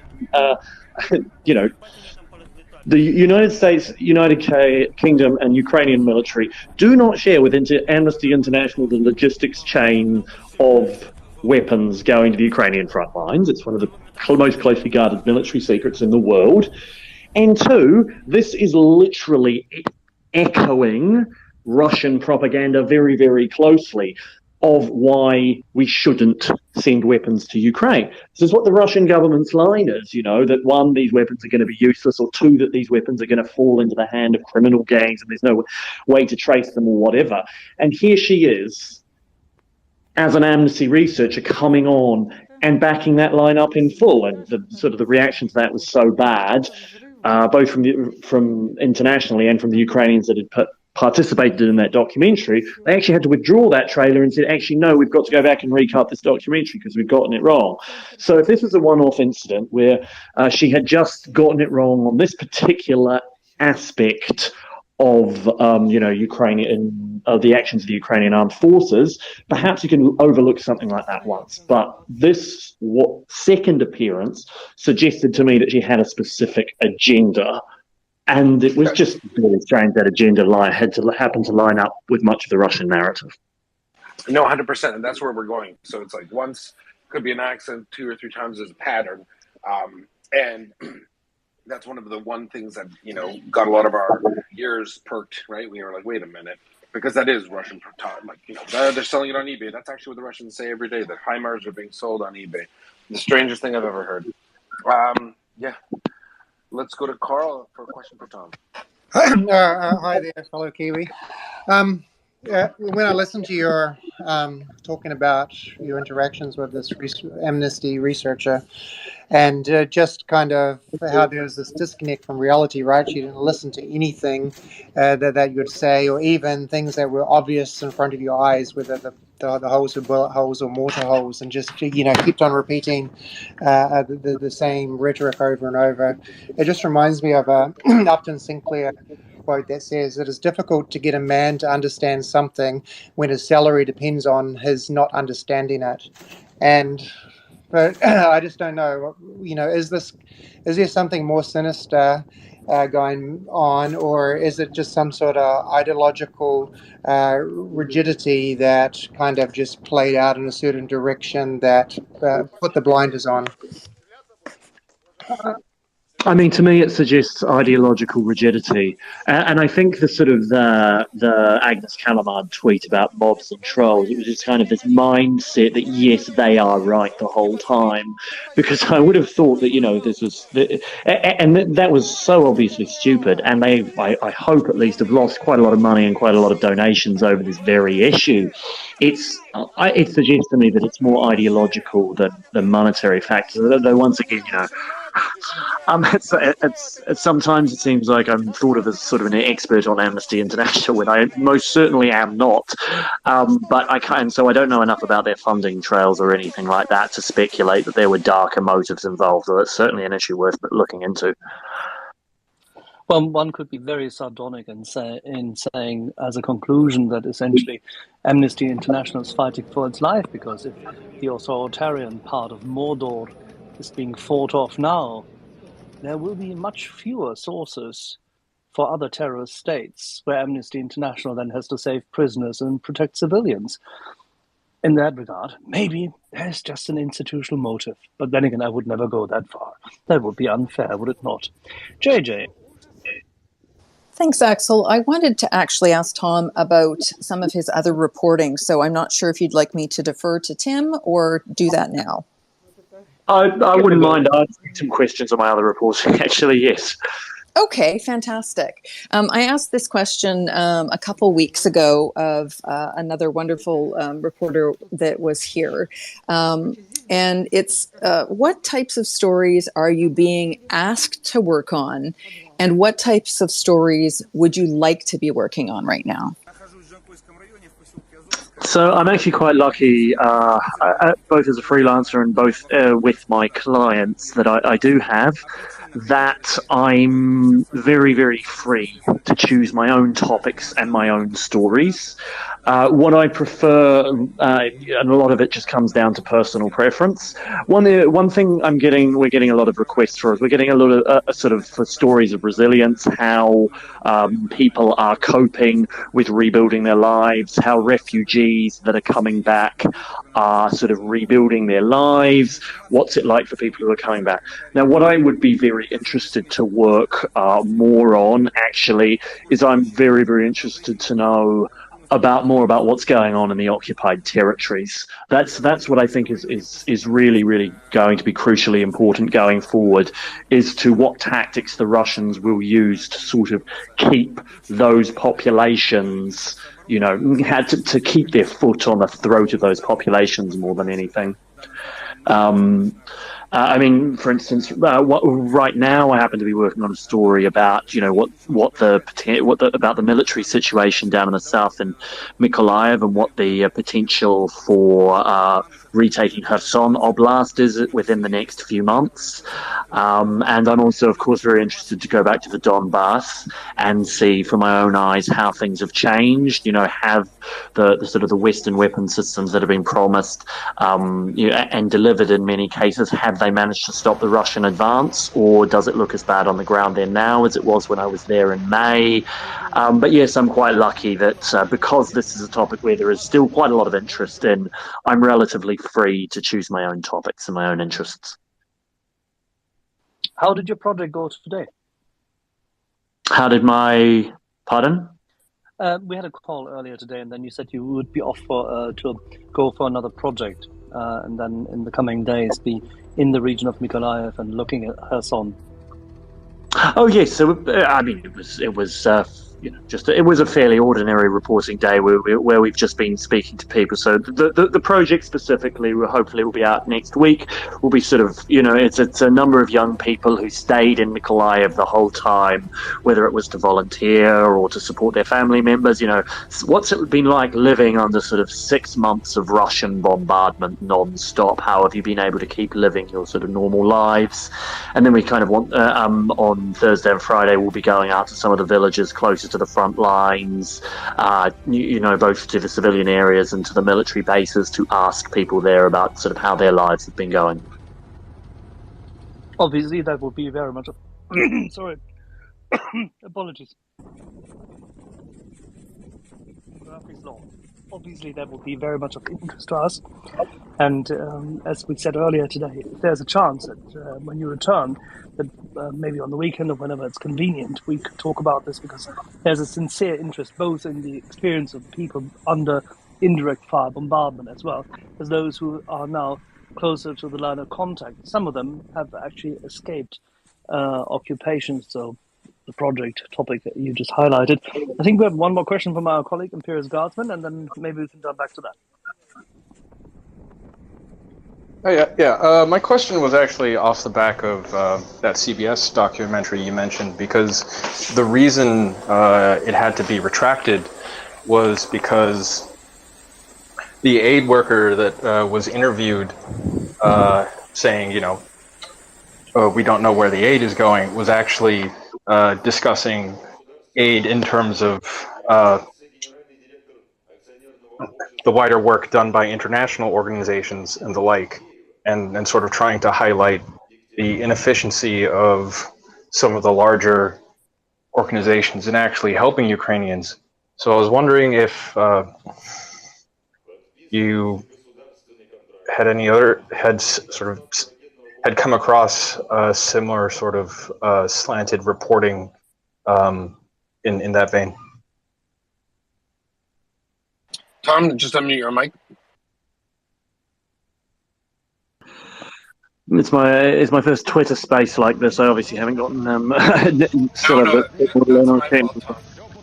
that's my fault. Unmute your mic because you have feedback. You leave it on when other people are talking, so it affects the recording. So I just muted you for you, and then just unmute yourself. That's all.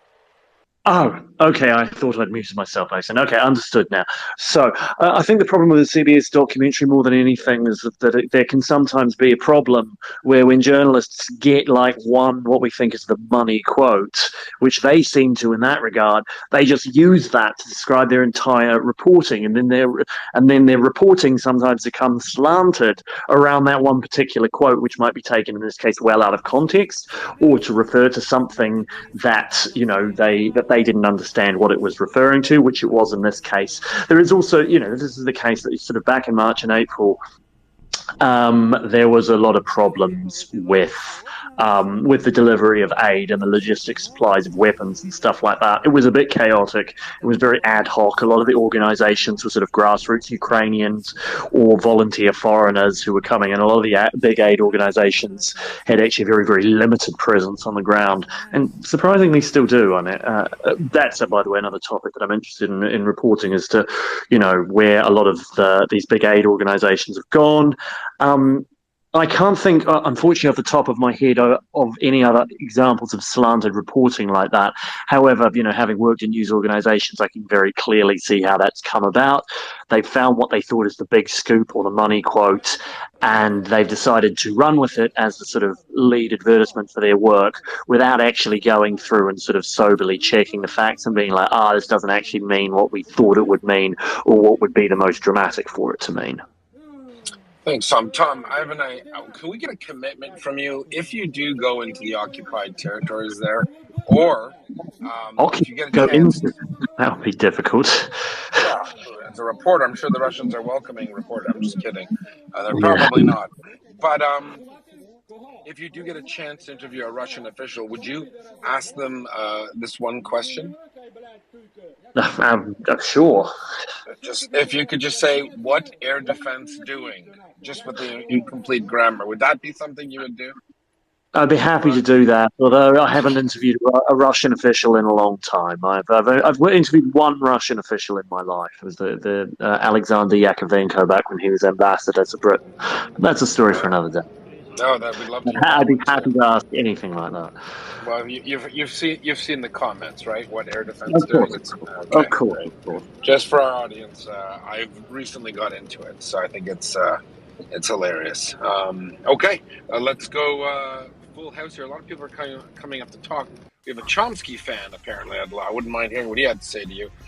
Or maybe not, Tom. I don't want to bother. No. I'd be very happy to hear what a Chomsky fan had to say to me. Yes. But particularly if someone wants to defend Chomsky's comments on this, I'd be happy to engage with him on this. 100%. All right. Let's go. Tim, just wait out one. Let's go to retired vet. You have a comment? Did you say Chomsky? Yeah. I was going to comment some, but did you mention Chomsky, whom I admire? I guess we're not all perfect, right? So what's your ailment? Let's go. No, okay. So real quick, I was going to say that, or ask the question. When I've been following this war, it looks like NATO is pretty much overpowering Russia. Okay, they have more advanced system, more et cetera, et cetera. Yeah. So let's just because Tom's time is limited. So I want to hear this question. I want him to answer. Yeah, but in relation to what Chomsky's position is on the war, I think Tom would love to hear it. Please go ahead, unmute your mic there. Yeah, I was just basically asking. We have the more power, whatever you want to call it. Militarily, diplomatically, we have more power, right? The West. My question is, when I began to watch what happened in Ukraine, I followed some generals on here on Twitter, and they claimed that they were so way outmatched by NATO. Okay, my question is, real quick, do you think that NATO is slow walking this, sort of letting Russia bleed out, right? Unfortunately, these are human beings we're talking about, young men. bleed out to the point to where they may take Putin out. There may be some kind of thing like that. Thank you. I understand where this question's coming from completely. No, it's not my view, but I have heard it from people that I can't name, that you wouldn't expect to hear that from, including Ukrainians who have been in some cases sort of worried about the slow pace of weapons delivery. I think like one Ukrainian soldier was said to me, we get just kind of enough weapons to keep us in the fight, but not enough to necessarily win this war. No, I think that most of the problems come from the fact that, one, the logistics chain is very, very hard to do when the Russians want to target them. Two, it's not just a shortage of weaponry per se, but it's actually a shortage of ammunition. Countries don't necessarily want to give all of these weapons and all of this ammunition and gut their own existing capabilities. However, as I said, I have heard it from Ukrainians that they worry that these weapons deliveries are being slow-walked. It's not my view, but I think it's a reasonable discussion to be had, and I can understand the other point of view.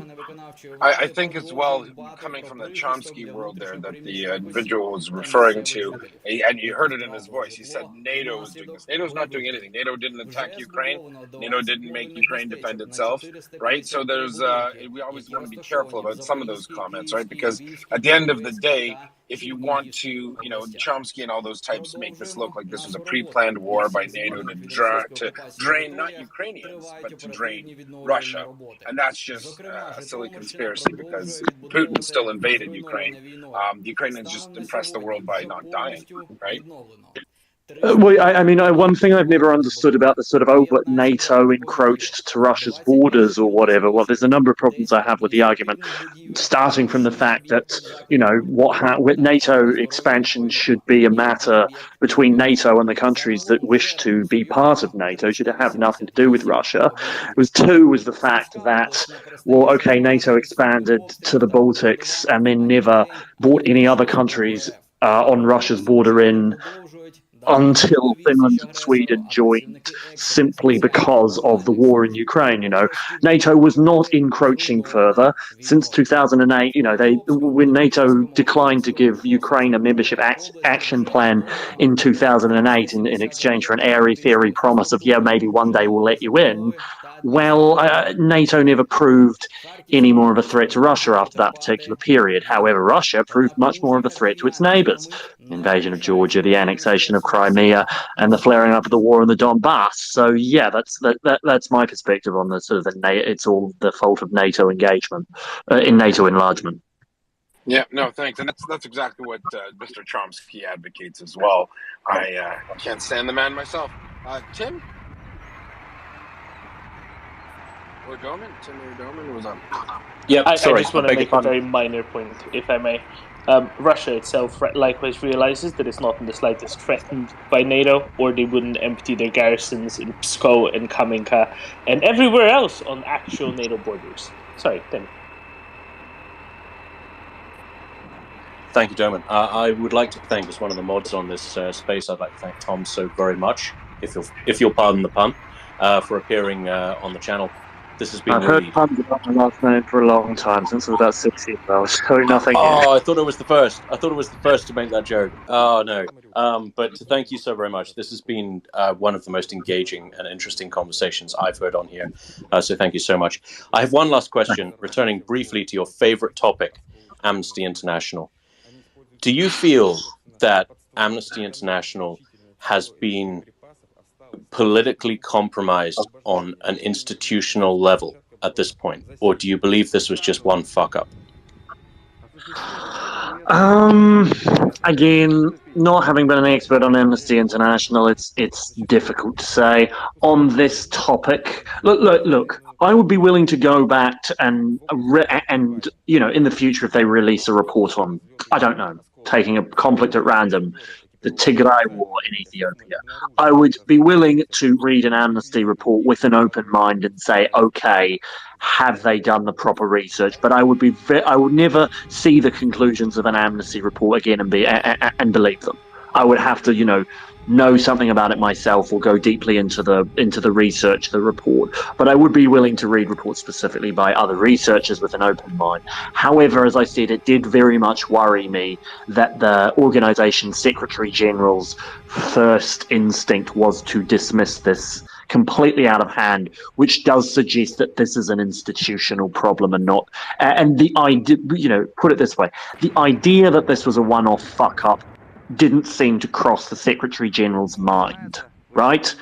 Her belief seemed to be that her institution was infallible, which speaks to it being more of an institutional problem than a one-off.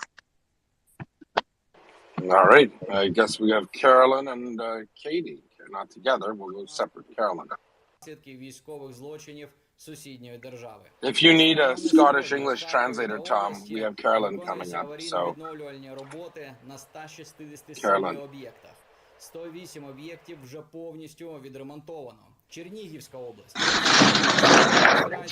Проводиться щоденний моніторинг наслідків військових злочинів РФ на території області.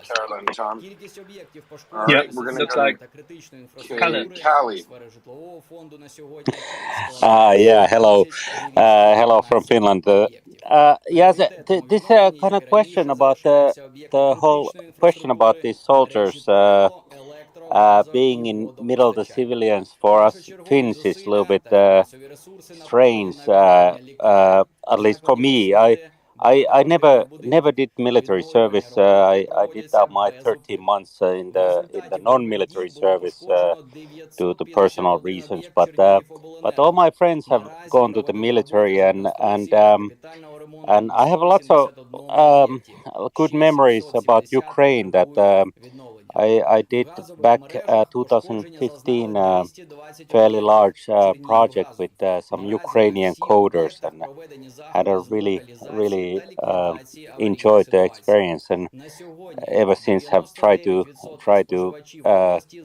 make another project with them, but unfortunately that hasn't appeared. But I had a chance to visit the guys twice, once in Kharkiv in the winter, watching all the Ukrainians sleep around, and then other in the later in May in Odessa, and I'm thinking about those guys, and they were fairly young guys, and I don't know if they're I didn't keep in touch, unfortunately.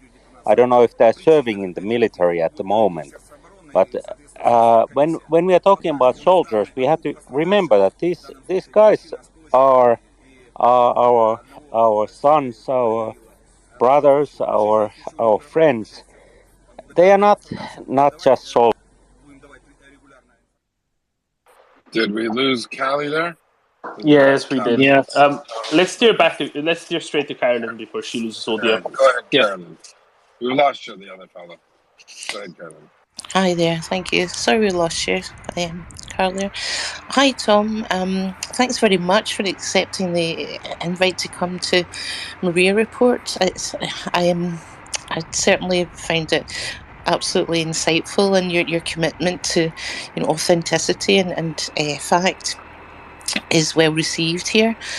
I had a query around, you mentioned that you're quite lucky, you have some freedom to report on what you would like to pursue or get themes emerging. To what extent do you experience any editorial lines that you perhaps can't cross? For example, we've had people mention in the past that genocide, and explicitly calling out genocide, is something that they found pushback on.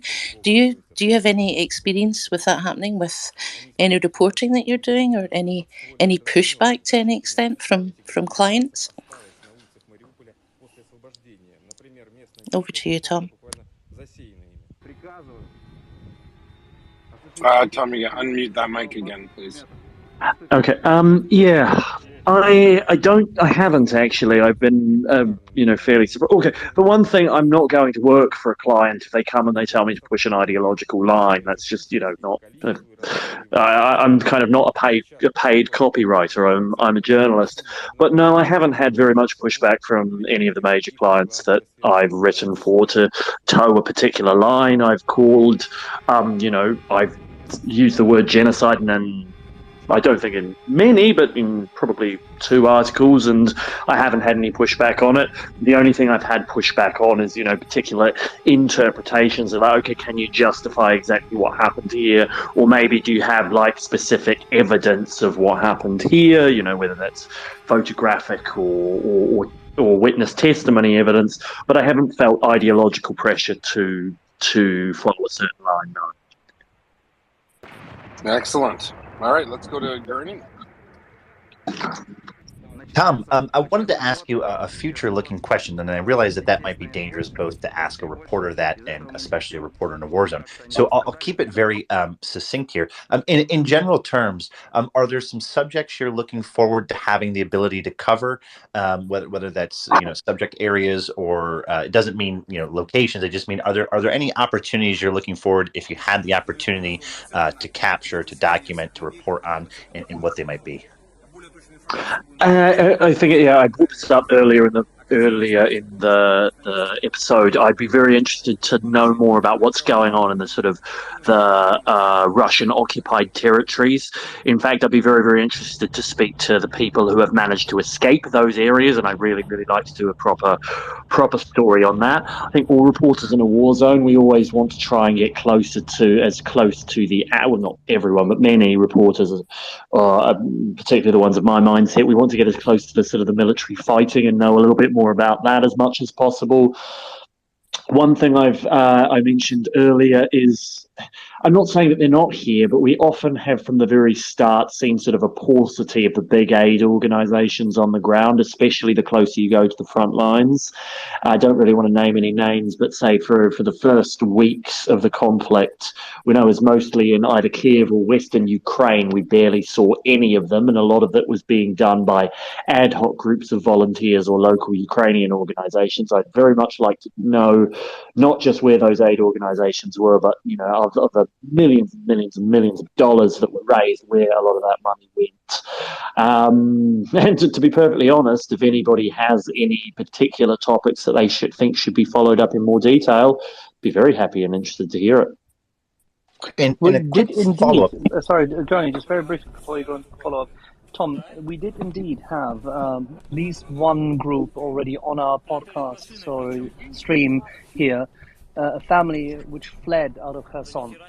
We also had a soldier who actually got his family and a boy who unfortunately is an orphan now, but he is being adopted by that family who got him out of Mariupol, because the boy and his mother were in the theater in Mariupol when it got bombed.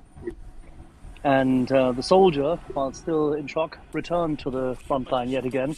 Both he as well as the family which escaped from Kherson brought us quite some horrifying but also very sobering stories. So if you want, we may be able to actually build a bridge, and you might wish to follow up with an interview in that regard as well. Gurney. Yeah, Tom, I was just going to ask, have you had any unexpected moments or wanderings into moments of either levity or clarity? And if so, would you mind sharing them?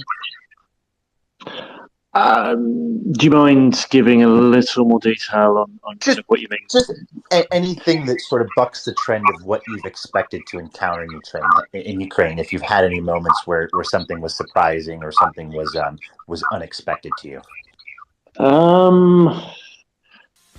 mean, so there's I guess just one particular incident that comes to mind. It was when I was my first encounter with sort of how rigorous the Ukrainians can be doing their jobs. Let's just put it that way. It was when I was in Dnipro. It was about late March, so very pretty close to the start of the war. We'd just come back from Kharkiv, me and my colleague. And we had, annoyingly enough, the key for our building in the apartment block, because a friend of mine's apartment block it didn't work. So we had to buzz the neighbours to let us in. They got very, very suspicious of us. About 10, 15 minutes later, front door gets kicked down. I swear you not, it looks like a police movie. We have 4 Ukrainian police officers charge into our building, guns drawn, pointed at us, just out of a cop movie. Get on the ground, do you have any weapons, who are you here with, da da da da da. That was a moment when because at that point it was actually the first time we kind of come into contact with that sort of thing. This was one of the moments where I was like, wow, they're taking this sort of stuff really fucking seriously now. Now, thankfully, they looked through all our documents and they found that we were journalists and sort of gave us a bit of a talking to. But then, they cleared everything up with their office. But that's just a moment that, for whatever reason, popped out at me when you mentioned clarity or levity. Amazing. Bernie, would you say that when it comes to reporting, actually, that's an interesting question you bring up. Is there a good command and control in terms of how reporters are being treated in Ukraine? They've established the mechanisms in which to verify you pretty quickly, because obviously there are huge concerns of Russian collaborators and spies, and a reporter would be the perfect cover for a spy, would it not? It would be. I mean, it does seem like there are. So I don't know what procedures specifically are gone through. I know that we submit our documents and our editorial letters to a particular to the Ministry of Defence, and then they issue us cards based on that. Apparently, all reporters are checked out by the Ukrainian security agencies.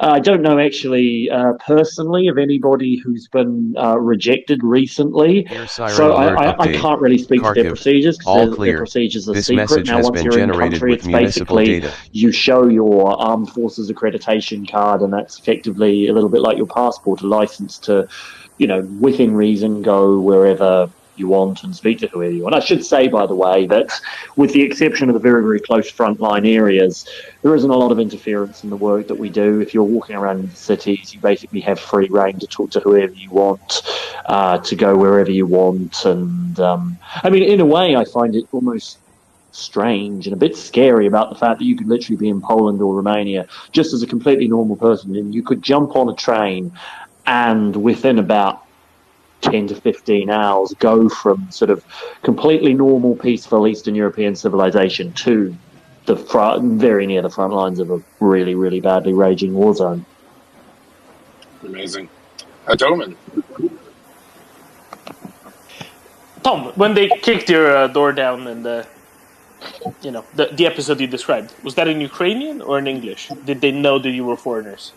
That was in Russian, but my friend who I was with later translated what they were saying, as he speaks fluent Russian.